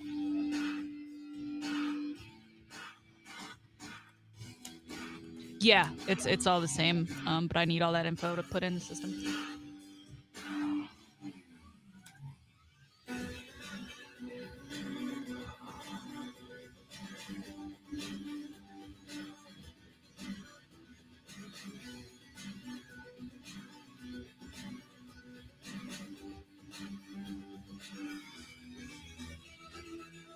All right, give me this.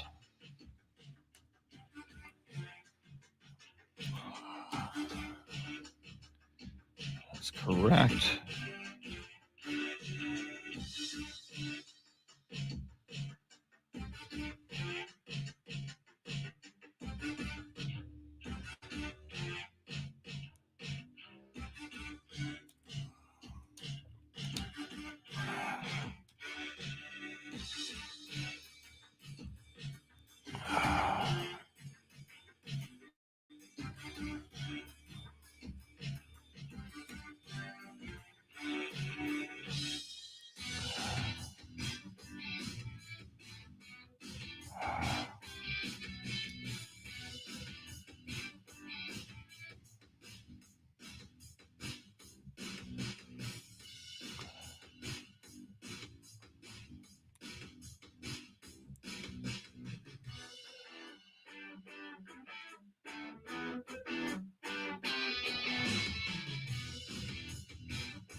ID 31.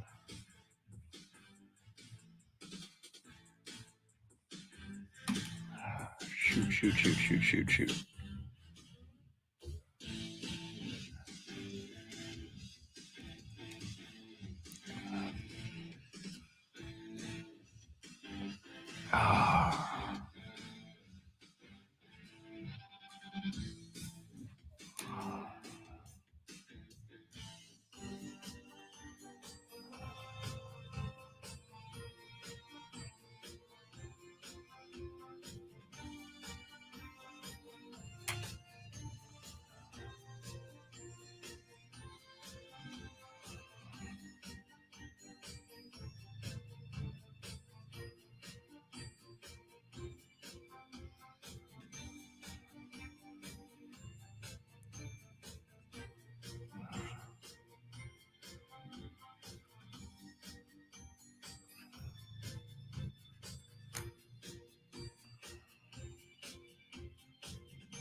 Here we come.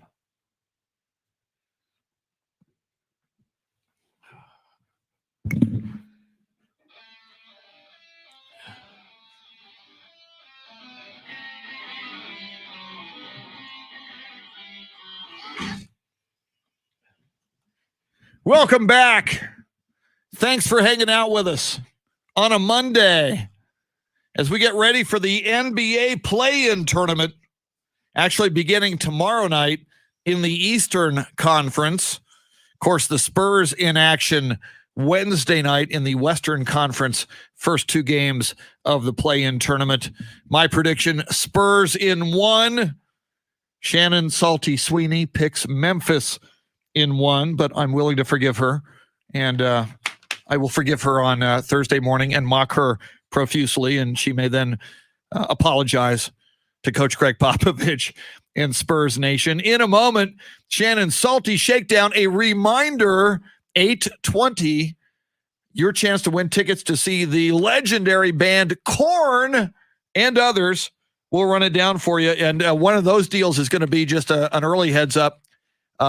Each contest a little bit different. That'll be a call-in contest. So the number that you can always call us if you want to jump on the phone lines with us, same number. That's what you'll use at 8:20, and we'll tell you which caller we're going to take at that point. Shannon will tell you, in fact, but the phone number that you want to use anytime you want to call us on the show or call in for a contest like the 8:20 contest in less than an hour, that is 800-707-9760. 800-707-9760. Welcome in Dean Stone on Facebook Live. We stream live video on AM 1300 The Zone and Ticket 760's Facebook pages. We're also on Twitch. Somebody said hello to us earlier on Twitch, and you can access that video through YouTube as well. As I mentioned, coming up, the Salty Shakedown. But first, this day in sports history. On this day in sports history, May 17th, 1925, Cleveland Indian Tris Speaker, no, not Chris, Tris, T-R-I-S, Tris Speaker got his 3,000th hit as a Cleveland Indian. That's pretty impressive. On this day in 1959, Sam Snead sets a PGA record for 36 holes at 122. 122 over 36 holes. That's Sam Snead was pretty good, they tell me. This day in 1970, Hammerin' Hank Aaron becomes the 9th player to get 3,000 hits. Take that, Tris Speaker, from many, many years earlier. And on this day in 2018, Michigan State will pay $500 million in claims to 300 survivors of sexual abuse involving Larry Nassar, the gymnastics coach. It is the largest sexual abuse case in sports history. Larry Nassar, may you burn in hell, you despicable subhuman scumbag. Excuse the editorial. This day in 2019, Brooks Koepka fires a 565 to set a new record for the lowest 36-hole score in a major golf tournament at the PGA Championship at Bethpage State Park.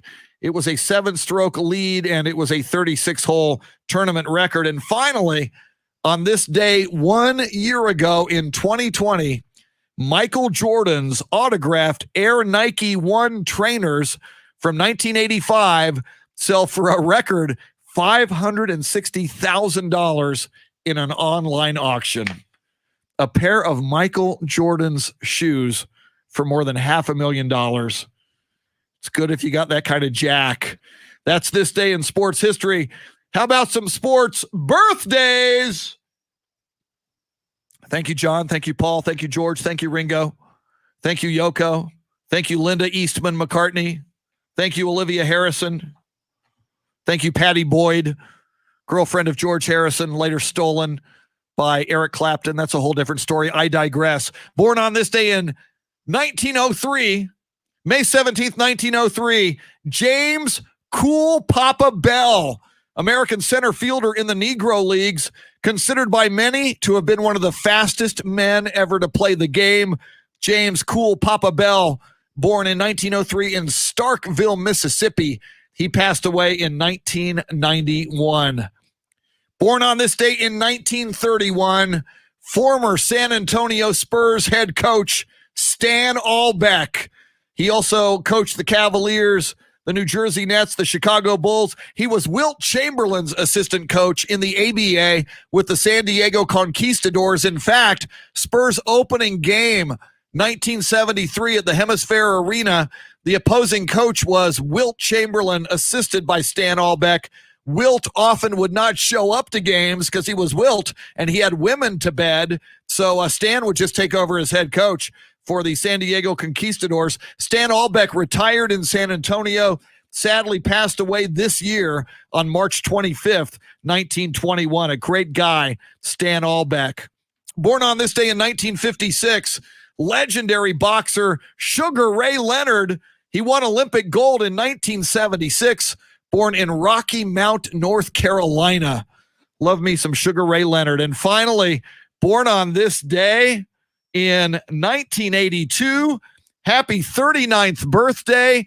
He was there to witness Tim Duncan's induction into the Naismith Memorial Basketball Hall of Fame over the weekend, and he will be inducted in a few years as well. Number 9, Tony Parker, born in Bruges, Belgium. I did not know that. I figured it was France. Bruges, Belgium. His family got around. Happy birthday, Tony Parker. Those are your sports birthdays, your sports history, and now the moment you've all been waiting for. You know you want it. You can't get enough of it. Here it is, your salty shakedown. Last year, Tom Brady announces he's going to play for the Tampa Bay Buccaneers. Yes! Big question, where would he live? Right? Because that was part of the thinking of why he was going to leave the Patriots in the first place, right? He had listed his Boston mansion before he even made that decision. So it was big news when he decided that he would rent the home of one Derek Jeter, a giant mansion. It's almost like 4 mansions put together on the water. So there was also some concern that maybe some frequent flyers on boats would be passing by and maybe get a little too close to the property. But Derek Jeter, who had listed the house in about mid-2020 for sale, has now sold that house for $22.5 million. Woo! 2005, he bought the house for just $2 million. Wow. Now, he did put a lot of reno in it, but I can't imagine he put $20 million worth into that house. I'm sure it was already spectacular when he got it. Tom Brady, no worries. He's not out on the streets. He apparently is currently living somewhere just down the road. But back in December, he and Giselle purchased a $17 million home on an exclusive area in Miami, where they apparently are renovating that house. I don't know how close Miami is to Tampa, but I would assume he wouldn't live there full time while being a Buccaneer. Sounds like maybe it's a retirement type home. Don't you think? Yeah. Yeah, I don't think that's an easy commute, Miami to Tampa. I mean, I've been to both places, but I don't think it's like, down the street. Maybe he'll do kind of like us. I know a lot of NBA players do it where they have their main home somewhere, but then they have a condo or something closer to their place of play. But right now, apparently, he's still in that Jeter neighborhood, just living somewhere else, as Jeter has now sold his home. No word yet on who paid the $22.5 million to buy this home, but a pretty cool house to own. Not only did Derek live there, but so did Tom Brady. He's got to have good luck vibes all in that building. All right. We talked last week about the Forbes athlete list that came out with number 1 earnings at $180 million. Conor McGregor topped the list for the very first time. He had made it his goal to be the top of that list, specifically calling out Ronaldo and Messi, who have topped the list before. Well, over the weekend, he celebrated with gold balloons and a cake with his face on it, as well as like a Forbes magazine look. However, because he's cutting weight, he could not eat any of the cake. A small price to pay for raking in $180 million, as well as more money to come. But he did say thank you to Forbes for recognizing him and his entrepreneurship. A lot of this money came in due to his Proper 12 whiskey and that deal that he has going on. I know people have strong feelings about him, but I do think it's very, very impressive when you think of his life and that just in 2006, he had starting a plumbing apprenticeship. Wow. And now he is a $180 million man just in the year of 2020, topping the Forbes list. That is spectacular. Shows that you can really do anything that you put your mind to. It'll be interesting to see if you can top that 180 million. I don't know. So he's unretired now, Chris. He's unretired so he can, I guess, make more money. I would think so. And you know, we talked about, you know, Kim Mulkey, you know, Conor McGregor is just another one of these great personalities. And it's, you know, we talked about LeBron. It's like you love him or hate him kind of a thing. And, you know, I think Conor McGregor is good for the sport, and I think he's good for sports. And I hope he continues to be a force out there. I hope we see more of him. And finally today, we've heard of catfishing. There's even a TV show about it, right? Where online dating and the use of the internet, people can fool you. They can be someone completely different, and you don't know it until you're sucked in, right?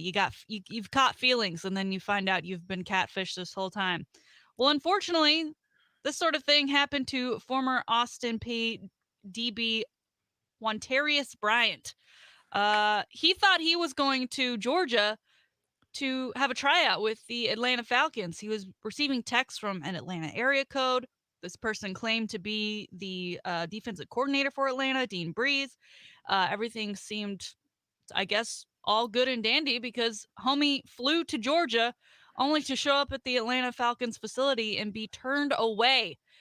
He had been fooled in a hoax that saw him travel to live out his dreams and to get a shot at playing in the NFL, only to be told, no, this is false, and we're not welcoming you into this facility because there's also restrictions right now on how many players can come in for these workouts and tryouts due to COVID at this time. So he eventually took to social media, talked about how heartbroken he is, but that he's ready to move on from it. His agent said how, you know, heartbroken he is for him. They have communicated with the Falcons so that they are aware that someone is doing this. But it's awful that he was targeted, and you know, we just saw the draft and what an amazing, incredible moment getting drafted is. And for a player who is from a smaller college, not very big time, did see some TV time though this year. I think they had 2 national games. Austin P did. But for him to think that he is about to go live out his dream and have the chance to sign with a team, and for him to actually physically go there and be turned away at the door has got to be crushing. Chris, I mean, I would break down in tears right then and there. I'm already here. Just let me in. Yeah, think about that just for a moment. Put yourself in the shoes of this football player, Wantarius Bryant. Played your whole life. You want an opportunity. You get a text from the Atlanta area code. This guy saying he's the defensive coordinator of the Falcons. You go. I mean, it was the exact date. You go to like rookie tryout mini camp, and it was so embarrassing. And maybe we'll read it later in the show. The statement he released on social media, Shannon, it was so humble and forthcoming, and clearly, and he said his heart was broken. I really think, and I saw some of the comments from people on his statement, and some of them said this, and I agree, the Atlanta Falcons should do the right thing and give this guy a tryout. Even if you believe there's no way in hell he's going to make, you know, a roster spot to come to training camp. This guy was heartbroken. His heart was in the right place.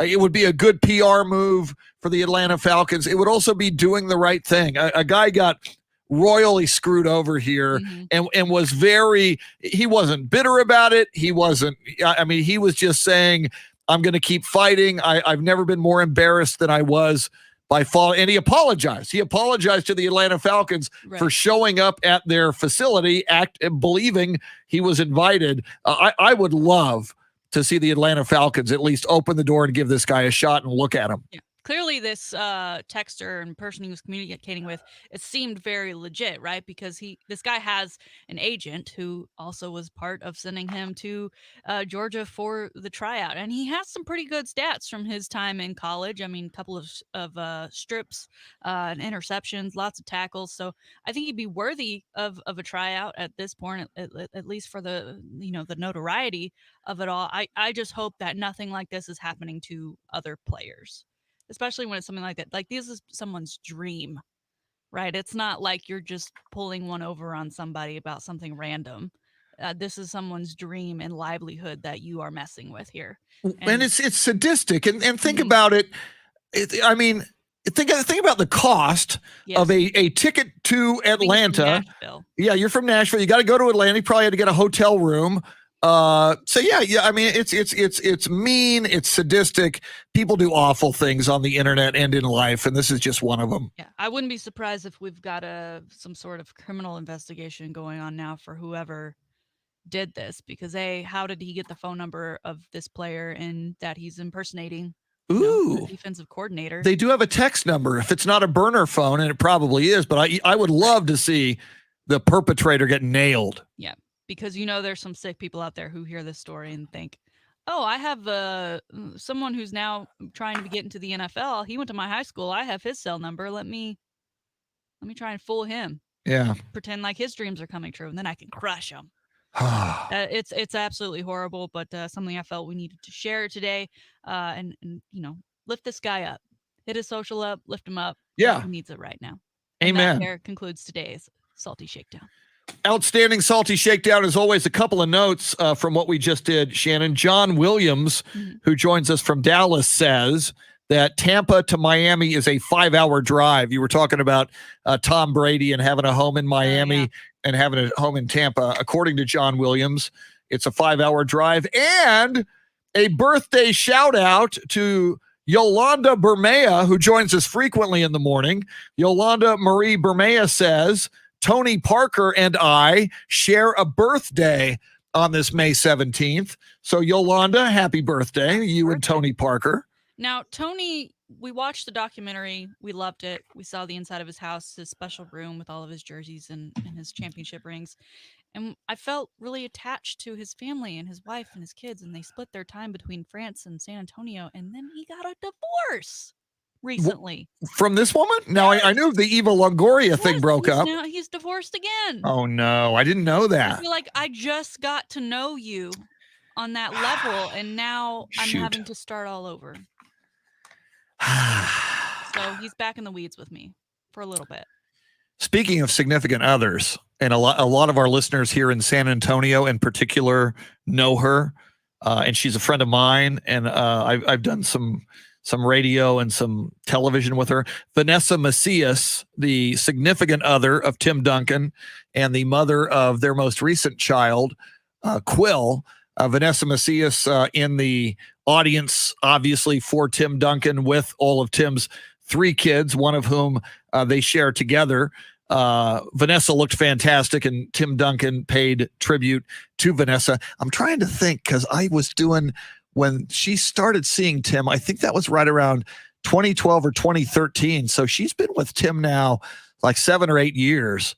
But anyway, you sadly, the most recent marriage that Tony Parker had apparently didn't work out. It is nice to see Tim Duncan and Vanessa Macias continuing their relationship. And Tim said in his speech, he thanked her for helping him get out of his safety box. I mean, he lives in kind of a box, and she's kind of, and this is kind of who Vanessa is. She's a wild, fun, free spirit. So he says she pushes him out of his comfort zone, which sounds about right, knowing Vanessa. So it was very cool to see her. And she used to do a lot of media in San Antonio, a lot of television.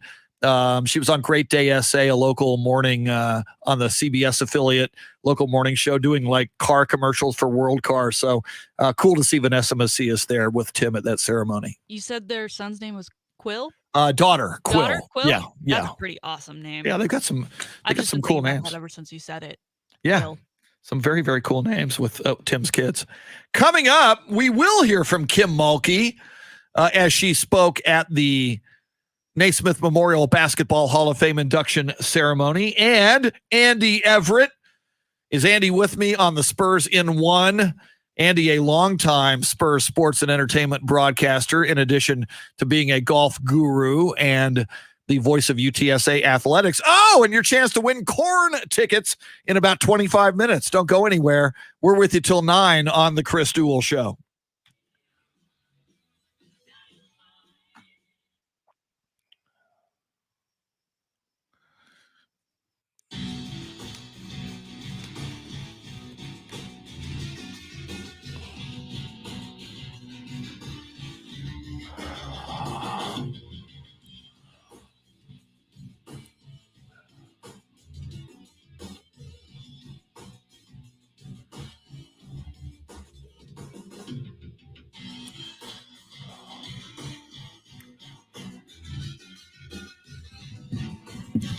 Yeah, Jason, she worked with the Talons when I was with the Talons. I was the PA announcer for the Talons. In fact, I think Vanessa got me the job with the Talons.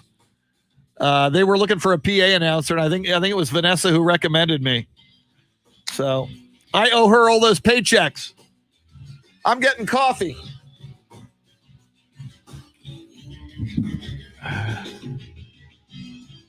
Happy birthday, Yolanda. I'm glad you told us that in case I would have missed it so we could wish you a happy birthday.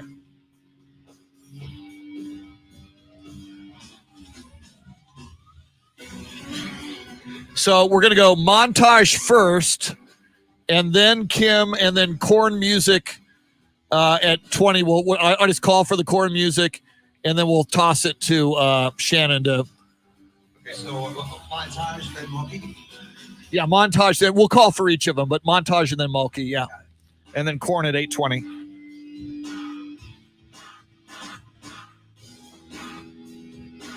It's coffee time. Caffeine. It's the wonder drug that works wonders.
John Williams, I will check that.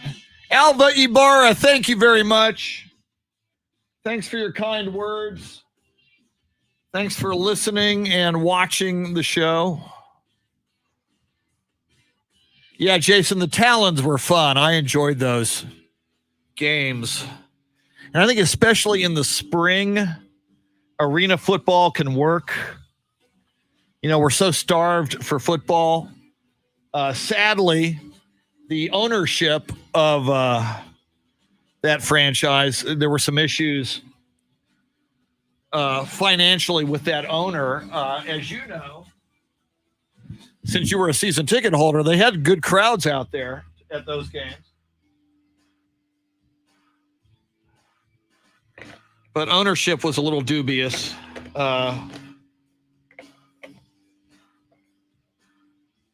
Which is too bad, because just like the Commanders, and there goes Carl Fisher on cue, like I was going to talk about the Commanders. You know, San Antonio loves football and generally shows up if you offer them a halfway decent football product. And the Commanders were more than halfway decent, as were, I believe, the Talons. Yet Riders, Dean Stone, Tom Landry and Tom Landry Jr. as general managers, quarterback Jason Garrett. I got a Riders mini helmet somewhere at home.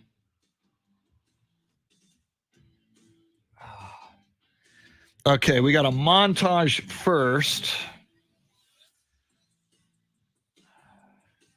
One of my favorite songs in motion picture history from the movie Team America World Police. We need a montage. We need a montage. We need a montage. We got a montage coming. So we got montage. We got Kim Mulkey.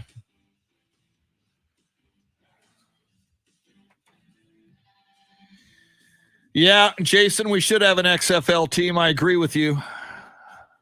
Oh, okay. John Williams wants me to check my Facebook Messenger for a photo of... I see Jakob Pertl. Who is that? So you make me have to click on it, John.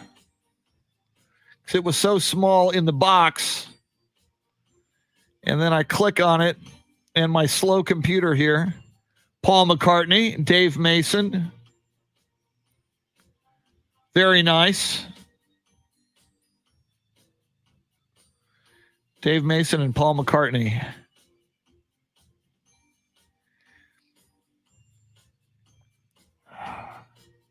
Thank you, John.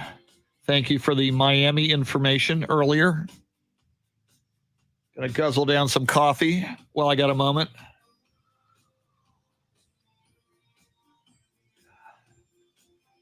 So, Shannon, we've got a 30-second, 29-second Hall of Fame speech montage.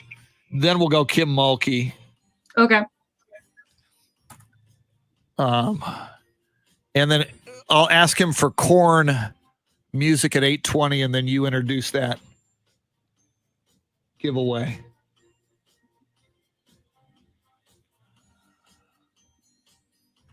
So I'd like to also, Shannon, and I'll contact him on Facebook, the guy who got catfished. I'd love to get him on the show and, you know, just give him some love if he wants to come on. I think it'd be great. Apparently, all these other outlets have tried to reach out to him. He's declined because he just wants to move on with it. Okay.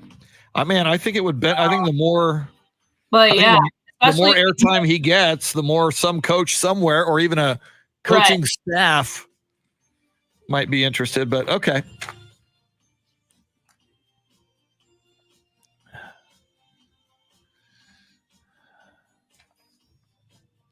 But I mean, especially if he's getting like national, you know, if he can get on Dan Patrick or so, I mean, that would do him good, especially if he comes off good on the radio, you know. Yeah. Well, because ESPN's the one where I read it where they reached out and that he declined. That he didn't want. I would advise him differently, but that's just me. I know. What is his agent doing? Yeah, exactly. Hell, get that guy on Jimmy Kimmel if you can.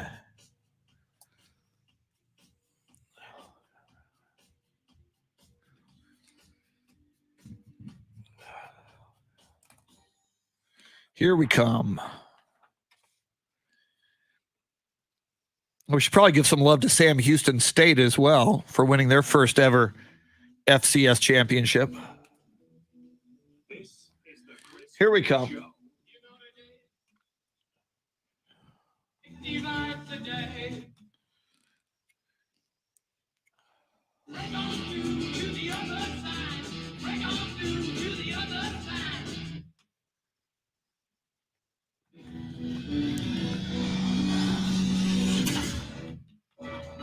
Duel. It is a glorious Monday, May 17th. The NBA postseason is upon us. Eastern Conference play-in games tomorrow night. Western Conference play-in games, including the San Antonio Spurs and the Memphis Grizzlies, will be on Wednesday night. It's the Chris Duel Show along with Shannon Salty Sweeney. You are invited all the time to jump in here with us. There's a couple of ways you can do it. You can do it the old-fashioned way on the phone lines. If you want to yap with us on the telephone, the phone number. Oh, and by the way, remember this number for 820 if you want to win those Korn tickets. And Korn isn't the only band. There's a few other bands associated with this upcoming contest. Shannon will have the details for you at 820. But to win these tickets, this number is going to be important to you in about 12 or 13 minutes. It's the number you use to call us, 800-707-9760. 800-707-9760. Also joining us a little bit later this hour after 8:30, Andy Everett, our resident golf guru and the voice of UTSA Athletics, also longtime Spurs reporter and broadcaster for Spurs Sports and Entertainment. We'll get his thoughts on the Tim Duncan and other inductions in the Naismith Memorial Basketball Hall of Fame over the weekend, and Andy's thoughts on all things sports. Shannon, are you geeked up? Are you all right? I said this earlier, and before we play a couple of cuts from the Naismith Memorial Basketball Hall of Fame inductions, including Kim Mulkey, the former Baylor coach, now the LSU head women's basketball coach. You're a Mavericks fan, so it's your Mavericks at the 5 slot taking on the Clippers, but do you have interest in these play-in games other than the Spurs because you broadcast to San Antonio and Austin and beyond? But are you intrigued? Otherwise, if the Spurs were not involved, if the Mavericks were not involved, would you be watching? Probably not. I'll definitely pay attention to Lakers Warriors just because LeBron makes it so easy to not want him to win. Yeah. Yeah, I'm not really. I'm so focused on my team too that I'm happy we got into the playoffs and we secured that and don't have to worry about playing. Yeah. See, just give me another, because one of these, I think tomorrow night is the TNT night. When the Spurs play, when it's the Western Conference, both of those will be on ESPN. But even one of the special awards they gave at the Hall of Fame Awards over the weekend, Shannon, was and I forget the name of it, but it was an achievement award to the NBA on TNT crew. Kenny the Jet Smith, Shaq, Charles Barkley. Again, there's something special. I mean, just when I hear that music, when I hear that TNT panel music, Ernie Johnson, of course, I left off Ernie Johnson, which ain't right. There's just extra juice in the postseason. And I realize these play-in games aren't exactly playoff games by definition, but it's win or go home. And those are fun. So I'm in, and I like the idea, and I'm trying to separate the fact that I'm a Spurs homer and that this play-in tournament at least benefits and extends the Spurs season by at least a game, hopefully 2 and more. But I more meaningful basketball game where it's win or go home, I think is fun. So I look forward to it. Okay, we talked about this extensively this morning, and I think we should have, because it was big over the weekend, the inductions into the Naismith Memorial Basketball Hall of Fame. And before we hear some extended comments from the amazing Kim Mulkey, let's take just a brief look back at a quick montage with some comments from Vanessa Bryant, the widow of Kobe Bryant, Tim Duncan, and Kevin Garnett, who was also inducted. Here's just a little brief snippet of the three of them speaking at the ceremony over the weekend. Kobe didn't want to disappoint his fans, especially the ones in the 300 sections that saved up to watch him play. The kids with the same excitement he once had. You're at your best when you face the best. And I want to say thank you to the late, great Kobe Bryant. For all the fans that ever cheered for me, booed me, it's all good with me. I appreciate you loving the sport, loving sports. It's because the fans is that we athletes are immortalized, so thank you. The last voice you heard was Kevin Garnett. Before that, Tim Duncan, and the leadoff, Vanessa Bryant. If you were with us earlier in the broadcast this morning, we played you extended comments from Tim Duncan and from Vanessa Bryant, the widow of Kobe Bryant. But Shannon, we would be remiss if we did not play some comments from a pretty big time college basketball coach who made a lot of noise in the great state of Texas. She's a person you could read the phone book, honestly. I love her. She's such a great personality. Let's listen in to a little bit of Kim Mulkey, a great player at Louisiana Tech, later an assistant coach there, got her big break coaching at Baylor, and now she's off to the SEC and LSU, which is in her home state, obviously, of Louisiana. Here is the unique and incomparable Kim Mulkey. We're Hall of Famers, guys. We're Hall of Famers! But you know, we have more than that in common. That's a pat on the back and that's a feel good, but we really have more than that in common. All of us being honored here tonight, we understand that while we're the ones being honored and recognized, we're only here because of one of life's greatest ironies. We get the credit when it should be shared with and by so many others. I'm only here because of the great individuals who coached me. Kim Mulkey, and Kim doing there, Shannon, what so many of them did, they deferred the accolades and the honor to the people who helped them get there. And, you know, so many of these, I guess by definition, any of these people up on that stage, they're type A personalities, they're high achievers, they're beyond the normal mortal achievement. And to see them, and certainly in Tim Duncan's case as well, to be so humble and deferential and to give credit to other people was pretty darn amazing. Yeah, for a person who's known for her kind of disparaging one-liners, it was nice to hear her speak highly of others who helped her get to where she is. And I loved the big, we're Hall of Famers! And because it's a COVID crowd, you know, that I think that was probably the loudest reaction you could get from that area at the time. But seeing like Tim Duncan's face of like, am I supposed to clap here? There was also another moment in Kim Mulkey's speech where her mom was there. And she thanked her mom. And again, this is why I love speeches like this. You hear something you might not otherwise know. And she said she wanted to thank her mom because her mom said, you can still be a tough as nails basketball coach, but you can still go out there and dress like a lady and dress very feminine in what you wear on the court as a basketball coach. And that's one of the things, Shannon, that I've noticed over the years. Kim Mulkey, very stylish. Oh, yeah. I mean, in whatever she was wearing, you know, often like a pantsuit with heels, but sometimes even a skirt. I mean, she always looked like she was about to walk down the runway of some fashion show. She's impeccably dressed most of the time. Yeah, and it's usually like a solid I remember like this bright orange suit that she wore pretty recently that's hard to get out of your brain. I think she typically goes with the pantsuit because, you know, her main sideline stance is, you know, squatting with her hands crossed and just intently watching her players play to see who she should yell at next. And there was, I forget who, but in the package, that they show, you know, and I mentioned earlier, they showed her as a player with pigtails at Louisiana Tech, but a lot of the people who knew her over the years, one of the people who knew her, and I'm forgetting which one it was, and this is so true. They said, you know, sometimes when you become a coach and you were a player or you move from assistant coach to head coach and you get a level of success like Kim Mulkey has at Baylor with those championships, that it changes you.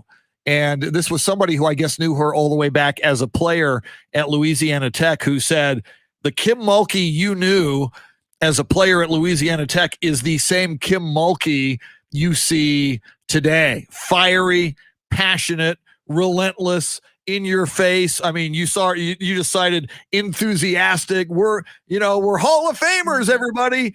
I mean, that's who she is. And I think all of those attributes just combine, obviously with basketball IQ, just combine to make her the coach that she is. And my goodness, what a coup for LSU. And the other thing that Kim Mulkey mentioned in her speech, when Baylor gave her that opportunity, she was an assistant coach at Louisiana Tech. And if Baylor was going to act elitist in any way, I mean, that's a bit of a leap, even though Louisiana Tech was a big deal and was winning a lot of games and some championships. For Baylor to say, all right, we're going to take the assistant coach at Louisiana Tech and make her head coach. And she also cited, Baylor gave her a lot of latitude to build that ladies basketball program in her image. So I think you got to give a lot of props to Baylor for having the vision to bring her on board and then to give her the ability to build that program the way she wanted to build it. Yeah, and you mentioned she hasn't changed. I think it's a testament to that. Look how long she stayed at Baylor. I mean, with all that she did for that program, she could have gone to any program she wanted to. That would be a bigger name. Even Texas probably would have maybe even tried to go after her at some point to bring her to the women's program, because she just is that name and she's proven what she's capable of. But she stuck with Baylor. I mean, the only thing that got her to LSU was the fact that her mom lives down the street and Louisiana is her home. And how cool is that? I mean, you're so right. In the scheme of things, a leap to Texas would have been a great leap for her, and I believe for Texas. You think of other women's teams. You had Pat Summitt at Tennessee, UConn. If that ever opened up with Gino Auriemma, she could have had her sights on that. But instead, at one point, yeah. So what does she do? She goes back to Louisiana because that's where mom is, who she honored in that speech. That's just cool. Luisa Alanis on Facebook Live, who is a big Texas Longhorn fan, says, "I'm glad she's out of the Big 12." Yeah, it'll be interesting this year to see how Texas measures up to a Kim Mulkey-less Baylor. I mean, that was the reason for Karen Aston's outing, was she just could not get over the Baylor and the Mulkey hump. And then, of course, this year they only got to play Baylor once rather than twice due to scheduling issues with the pandemic. Texas ended up losing that one. So, yeah, I'm looking forward to playing them in the coming years. Hopefully we'll get some wins out of this. And if you're going to coach Baylor, how do you follow Kim Mulkey at Baylor? You don't. It's like when you follow Mac Brown, like you bring someone in and even now, like you look at Rick Barnes, like he has returned to Texas recently to do photo ops with Chris Beard. Like you don't come back to see your predecessor, but once that predecessor is gone and you've kind of got the person in who is now kind of accepted as the one who will take you to the promised land, you can come back. Yeah. And for LSU, all of a sudden now, I mean, if you would have said to me before Kim Mulkey got there, Shannon, hey, Chris, you want to watch some LSU women's basketball? I probably wouldn't, to be honest. I wouldn't watch LSU men's basketball either. So it's not a male-female thing. But now that Kim Mulkey's there, if I'm channel surfing and I get to the 4-letter network and LSU is playing women's basketball or on the SEC channel, I'm going to watch because of Kim Mulkey. I've got to. She suddenly not only makes that program relevant, but mega relevant, and makes it suddenly one of the most relevant women's programs in the country all of a sudden. Yep. So going to be fascinating. Hey, what time is it? It's 8:20. Dave Ayler, you got some corn for us? Shannon Salty Sweeney, do you put salt on your corn? I know you put butter on your corn. Do you throw some salt on there? Some seasoning of some kind? Definitely some pepper. Woo! I don't really do the added salt on much of anything. these days. But you got plenty of salt anyway. You're right. just, yeah. We've got Korn with special guest Stained coming to Germania Insurance Amphitheater in Austin, September 18th. That is a Saturday, so a great day to head out to the show. And we've got tickets for you. So be caller 5 right now, 1-800-707-9760. Caller 5 will win 2 tickets to the Korn show September 18th out at Coda. See, and I am terminally unhip when it comes to bands, but Shannon, I have heard of Stained. So I've heard of Korn and Stained. So I should have been given some love you maybe should. to Stained, baby. Woo! I'm not familiar with these bands, but they come quite often, so I'm sure they're quite popular. In our comments section on our video today, people are excited. So people love Korn was either on The Simpsons or on South Park. Korn was featured on one of the, I forget, like maybe 10 years ago, probably more than that by now, like 15 years ago. Korn was featured. I think it was either South Park or The Simpsons. I'm forgetting which, but they're big, and Stained is big, and that's at Coda again. Yeah, this Germania Insurance Amphitheater is out at Coda. Have you been to the Germania Insurance Amphitheater? I've been there when I was at F1, like around there, because there's a lot of food over there. Cool. So naturally, that's where I tend to hang out. I've never been to a concert out there, but I hear it's one of the best venues ever in the area. Like it's a great size. It's nice. Not too many people. The sound quality is fantastic. The atmosphere, obviously, you're out there at Coda, is fantastic. So if you need to see Korn, why not see him there? See, I love outdoor concert venues. I can't wait to see a concert at the Austin FC Stadium, Q2 Stadium, which you've shot some great video of when you were out there touring it. That's out there on social media. Did you see it? Did you drive by it? I went by I don't know where it is. I went by the Domain. Literally on that same street. I looked. I saw the Domain. I saw the highway. I didn't see it. I gotta find it. Must not have been lit up green like it's. I gotta. But see, San Antonio had a great. It was called the Verizon Wireless Amphitheater, and I saw Sting there. I saw Annie Lennox. I saw Chicago, Earth, Wind, and Fire. Yes, I'll admit it. I saw Barry Manilow there probably twice. I admit it. I'm a Barry Manilow fan. Deal with it. I'm proud. But especially in South Texas and Central Texas, when the weather's good, and the weather's usually good, and even in the summertime when it's hot by day, you can still have a nighttime concert outdoors. That's why I just love that you've got now a brand new outdoor venue at Q2 Stadium, and I'm still waiting. We don't know yet, do we, who the first concert's going to be? No, nothing's been announced by way of concert yet, but I feel, we've got the new mask mandate. It's been lifted, and I'm excited for things like this to start appearing and happening more and more. And that is, by the way, that's kind of a big deal. It broke the last few days as we moved into the weekend. Mm-hmm. Dr. Fauci says if you've been fully vaccinated, and Shannon has and I have, mm-hmm. and Dave, we didn't ask Dave Ayler we're going to have to ask him how he survived shot number 2, which he got on Friday. And he's on the phone right now coming up with the winner for the Korn and Stained tickets. But apparently now, if you've been fully vaccinated, you can go out without a mask. And there are major corporations such as Walmart that are saying you can come in here without a mask now, which is kind of a big deal. Yeah. I ran some errands this weekend, and it was like some stores say wear masks, some don't. So you still got to kind of have it in your back pocket just in case. But yeah, I scheduled a vacation this weekend for September. So I'm looking forward to going somewhere and doing so sans mask. Very nice. I think the place I'm going is going to be lowering restrictions even up until that point. So I'm excited. Very, very cool. Now, I will say this. I'm still kind of going to be a mask guy. I'm still going to wash my hands a lot. I'm probably not going to really shake hands. I mean, if you offered to shake my hand, I'm probably not going to blow you off, but I'm probably going to sanitize the hell out of my hand after I shake your hand. Well, and here's what troubles me. We live in a global ecosystem, and this thing started in Wuhan, China, supposedly.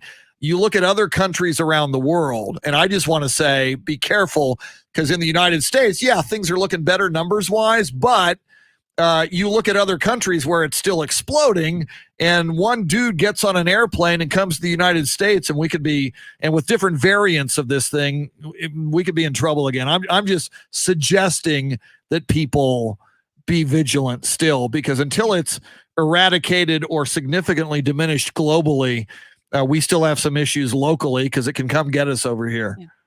Get your vaccines and take care of yourself. Yeah. And don't be silly and go out if you're sick, and don't ruin my vacation that I have planned, please.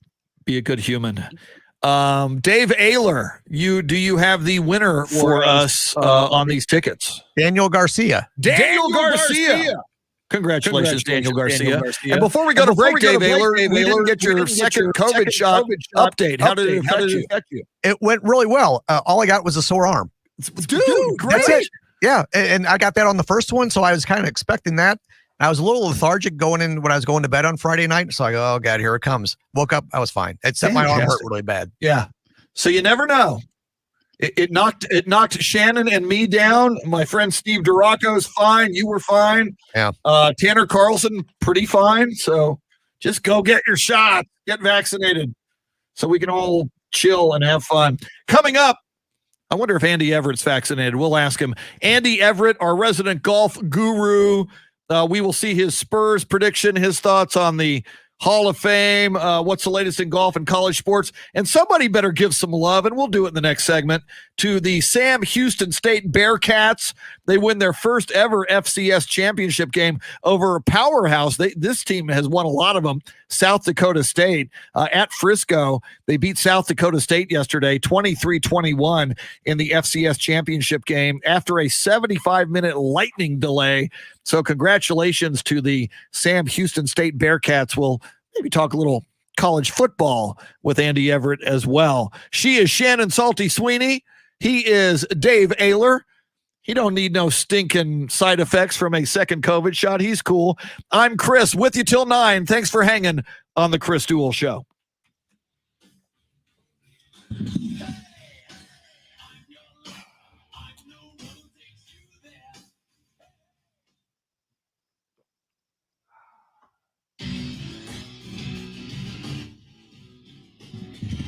All right.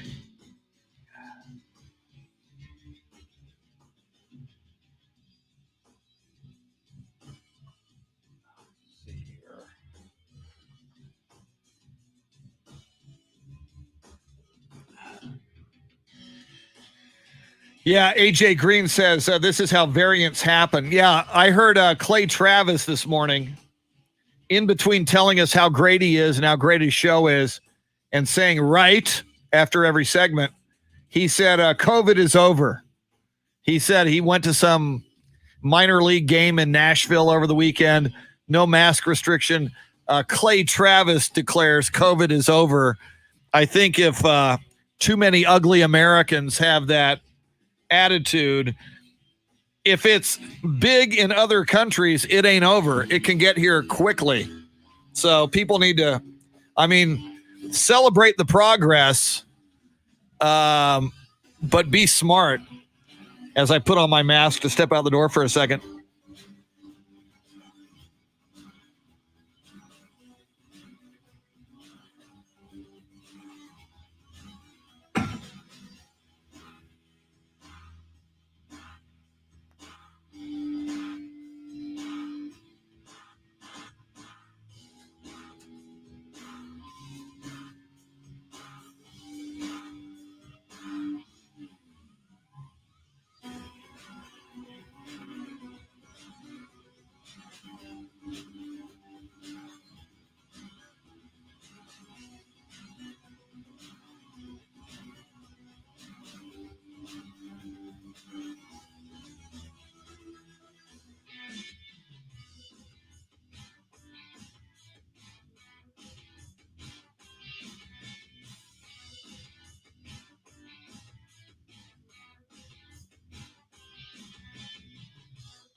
Yeah, AJ Green.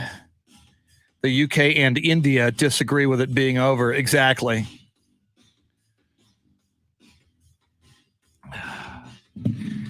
Be a good human. Don't be an ugly American.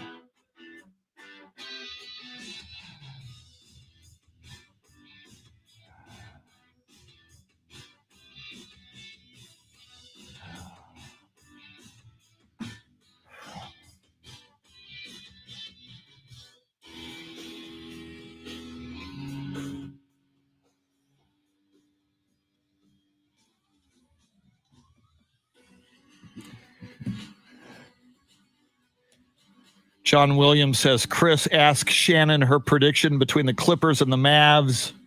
I say Clippers in 5 over the Mavs. John, you're from Dallas. I don't think it's going to be 5. Last year we took them to 6, so I think if we stay healthy, we're on track.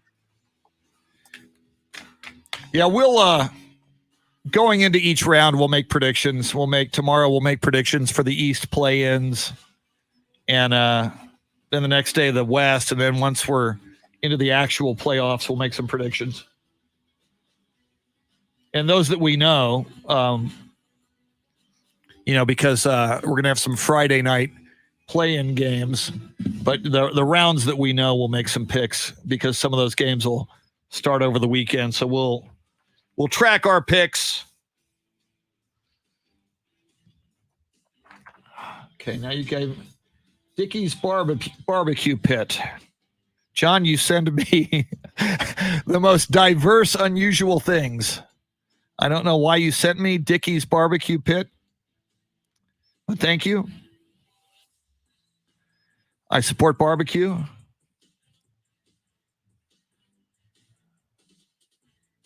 Jason, Clippers sweep. No way in hell. There's no way in hell. You want to bet something, Jason? You want to bet something embarrassing? I'm not even a Mavericks fan, really, but if the Spurs bow out, I like Luka Doncic. I love Boban. I like Kristaps Porzingis. I'm growing to like Mark Cuban. And I don't want Shannon to be in a foul mood deep into the playoffs. So I want the Mavericks to go deep.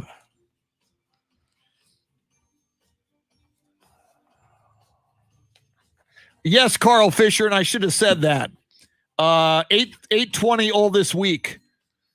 We will give away Corn and Stained tickets all this week. So I should have underscored that when we did the giveaway. We'll do that. I will mention that as we come back here.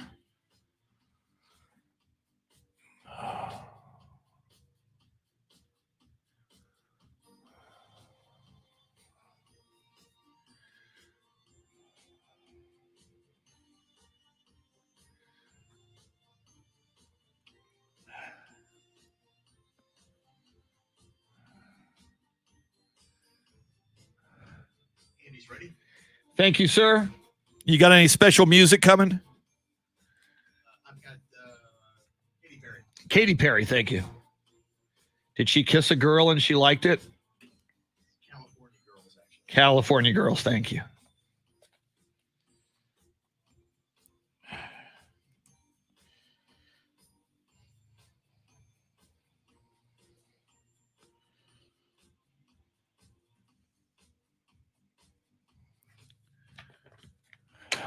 Corn tickets were pretty popular. Oh, good. Good to hear. Outstanding. And you told me last week, and I forgot. What day are you off this week? Friday? Yeah, Friday I'm away. And that's for the next few Fridays. This Friday, next Friday, and the Tuesday following Memorial Day. Yeah, I'm going to totally lose track of that. I'll just remember that. Because this morning, I wasn't sure if you said Monday or so I sent the email out to you and Jeremy and Sam because I forgot. I knew you were out one day, but I didn't know which day, and I didn't know who was going to be here. Yeah, So. next 2 Fridays. And Okay. Tuesday after Memorial Day. Okay, I got you. Thank you. Someday I'll put that right into my calendar and I'll know. Anthony, that's not me. Yeah. Let's get through May first. Exactly.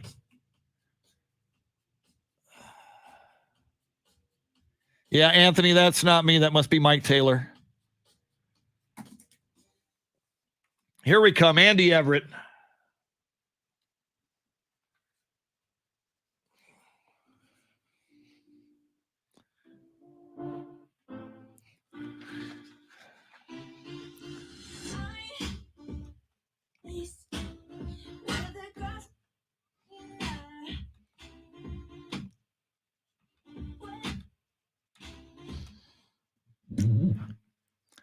That must be Katy Perry.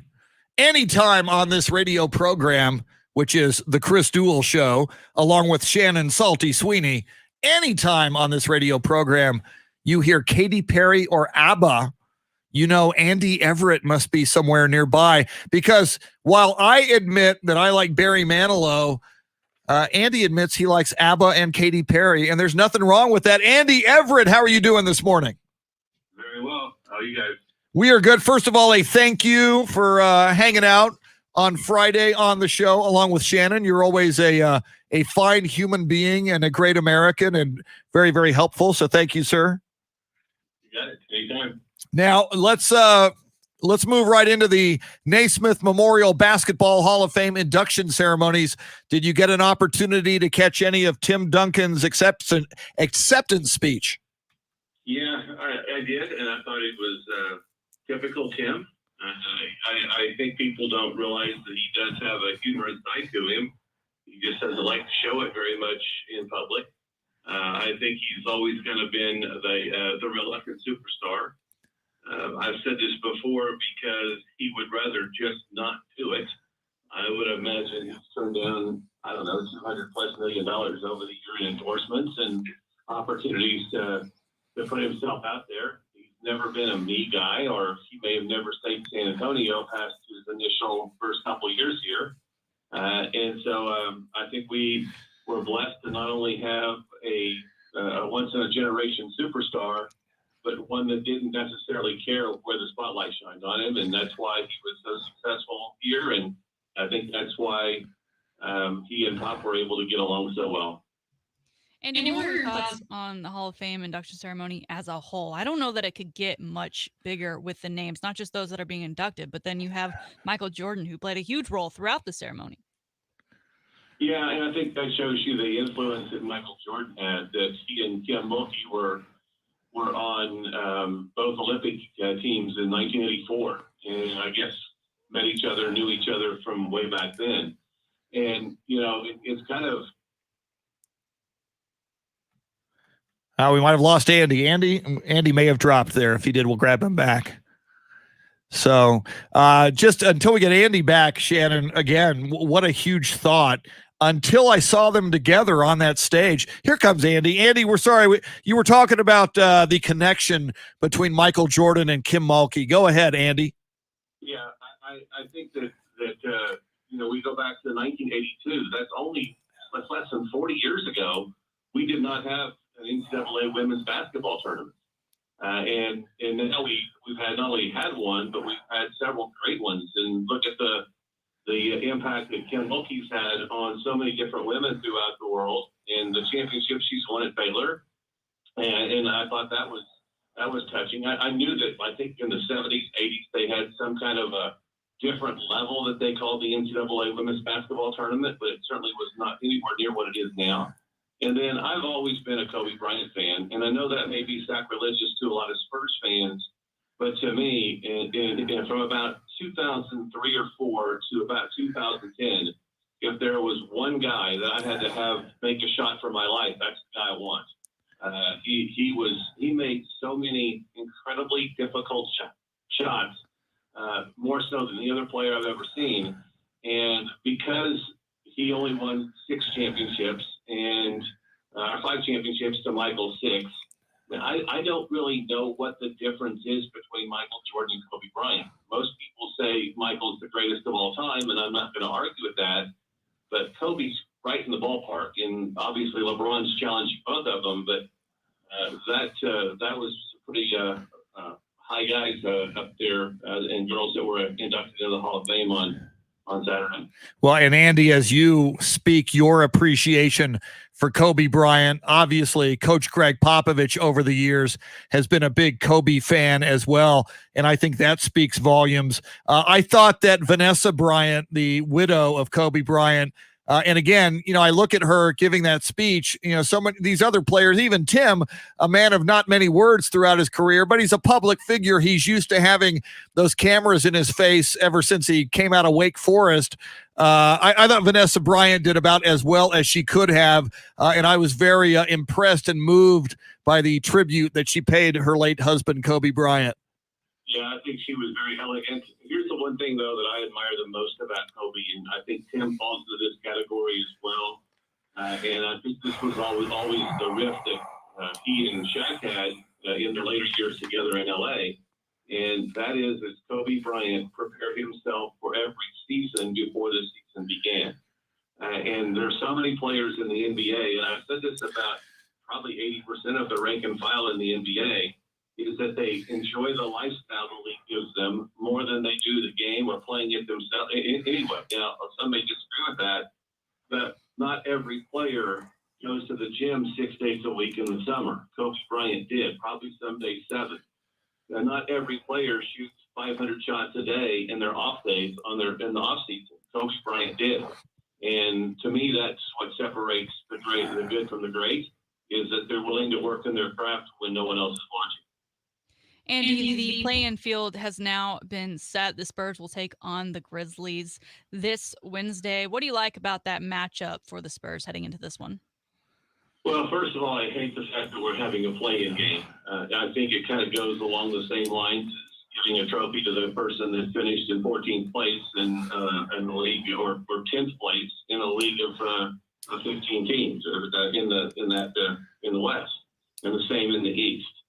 I hope that when we go back to 82 games, hopefully next year, that we pick 8 teams, and that's enough. I don't think the play-in tournament is necessary. I think it's a lot of basketball for the two teams that come out of it in a relatively short amount of weeks, and then they've got to turn around and get ready for the playoffs. And we talked about this on Friday. I think the Spurs are better off being in the lottery and having a chance to get a player, but they have a very prideful coach and a very moral compass in the right direction, coach and way of doing things. There's no way that they're not going to try to win this game. And the next one after that, and the next one after that. So I expect them to play playoff basketball, play as hard as they possibly can, try to win, and try to move on, because I think that's just the nature of a player, of an athlete, and especially the nature of the people that are directing them. You think that either team could win it. Obviously, Memphis has had a slightly better year, but I just don't like. I think the Spurs have a good roster. They just don't have a great roster, and they don't have that great player or players like they did for 20 years. It's going to make them champions, so they've got to figure out a way to get one. Well, and for the record, I like the play-in tournament, and I predict Spurs in 1. And we'll see how it goes. Shifting gears, Andy, got to get your thoughts. As a college athletics, you're the voice of UTSA athletics, and you do a lot of college football play-by-play. Yesterday, the FCS championship in Frisco, after a 75-minute lightning delay, the Sam Houston State Bearcats beat powerhouse South Dakota State 23-21 to win Sam Houston State's first ever FCS championship. And I did notice, because it happened in the spring, we're talking about it. And to me, it seems like it was a little bit bigger of a deal and more eyes were on it, I think, than had it been in the fall and going opposite big-time Division I college football. Do you think maybe it might make more sense for FCS football for the sub Division I teams to go out and play maybe in the spring? Well, it could possibly. I've never really thought that until you just asked this. But there were more people that paid attention to it, and there was in Alabama and Auburn and OU and Texas and USC and Florida and Georgia to contend with when you're playing those games. The biggest concern I have for that league, in any league that play spring football is now they have basically 100 days before training camp starts. And for any school that's gone through a 10 to 12, 15 game season like these teams that are champions have, normally they'd have a 6 or 7 or 8 month layoff between games. And between they may have a spring scrimmage, they may have 10 or 15 practices, they may have their weight workouts and all that kind of stuff, but they don't start hitting each other for about 7 or 8 months. And more than likely, these schools are going to start hitting each other in 100 days. And that, to me, is going to not allow a lot of people who needed more time to heal and to recover. And my concern is that there, at that level, there could be far more soft tissue injuries than we've seen in the past, possibly even mild concussions that don't completely heal, that go undiagnosed, and you go right into another season. So this is going to be a challenge for, I think, those leagues who typically have fewer resources in order to find all that information out. So I think we should keep an eye on it. But I don't know if the FCS and its leadership would want to continue to play in the spring to where they're not competing with the other football. But it certainly wouldn't be a bad thing to look into. Andy, we've got another major coming up this week with the PGA Championship. Who should Chris and I be looking towards to maybe pick in our players this week? Rory McIlroy is coming off of a win last week, and Jordan Spieth played well again this week, coming back from a vacation plus COVID. And I think, Dustin Johnson should eat that golf course up. It's going to play really, really long, and I think it's going to favor the longer hitters. Any of those guys would be good. I think it'll be really difficult for Hideki Matsuyama to go back-to-back. I think any of those guys would be solid picks. And then I think there's players that are off the radar. Daniel Berger had a good finish this past week at the Byron Nelson. And Sam Burns continues to play pretty good golf. So I think all of those guys have to feel somewhat confident going into this week. But if I had to bet on one guy, I would say Rory McIlroy, although I think it would be really neat to see Jordan Spieth win to get the Grand Slam. And, I talked about this on the golf show on Saturday. Jordan Spieth has never won a PGA. Phil Mickelson has never won a U.S. Open. And Rory McIlroy's never won a Masters. And those are the 3 guys still playing that have a chance to get into to that elusive group of 5 that have ever won the Grand Slam. And you took all the great players. Arnold Palmer never won a PGA, and Sam Snead never won a U.S. Open, and there's a whole bunch of guys out there with 3, but only 5 guys have ever won the Grand Slam. And no love for Bryson DeChambeau there, Andy. You mentioned all these names. You said long ball hitters. No love for Bryson DeChambeau. This golf course should benefit him. I just think that he needs to figure out a way to hit. It's one thing that you can hit the ball far, but can you hit the ball short when you need to? And under pressure, I'm not sure he can. It'll be interesting to see. Andy Everett, always outstanding. A wide variety of takes on a lot of subjects there in just a few minutes. We always enjoy it, Andy. Have yourself a great week. We'll talk again real soon. All right, sounds good. All right, Andy Everett is host of The Golf Show and quite the golf guru. 8 o'clock in the morning on Saturdays on Ticket 760. You don't have to be in San Antonio. If you're in Austin or wherever you might be, you can pick that up on the iHeartRadio app. Just search for Ticket 760 and that golf show. You can get it 8 o'clock in the mornings. It's quite outstanding right here on Saturday mornings. And he is also, if you're new to the show, the voice of UTSA Athletics. The poll question has to do with the expectation of the San Antonio Spurs. Shannon, what do we got? Yes, sir. 62% believing that the Spurs will be one and done versus Memphis this postseason. 23% now saying they will beat Memphis and then lose. 9% saying they will win both playing games. And 4% say they passed the number 1 seed Jazz. And as you say that, a shout out to Blackbird76, who just jumped in on YouTube and says they are listening from Antlers, Oklahoma. Antlers, Oklahoma. I haven't either. Pretty cool. But I imagine when that town was founded, there was like some dirt and there were some antlers, and someone said, Yeah. we're going to build a town right here, and we're going to call it Antlers, Oklahoma, by God.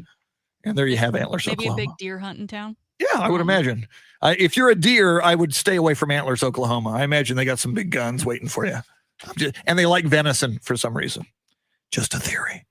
Shannon, outstanding as always. You as well, sir. Tomorrow we will make predictions for our Eastern Conference play-in games. Yes. And among other things, we'll see what else pops in the world of sports. Dave Ayler in your Ozfest 2005 t-shirt. Thank you, sir. Great job as always. Thank you. Let's do it again tomorrow. Yeah. Oh, and people were asking, we will be giving away those corn tickets all week long at 8:20. Your chance to win the corn tickets. Have yourself a great Monday. Let's hook up again in about 21 hours. We will see you then.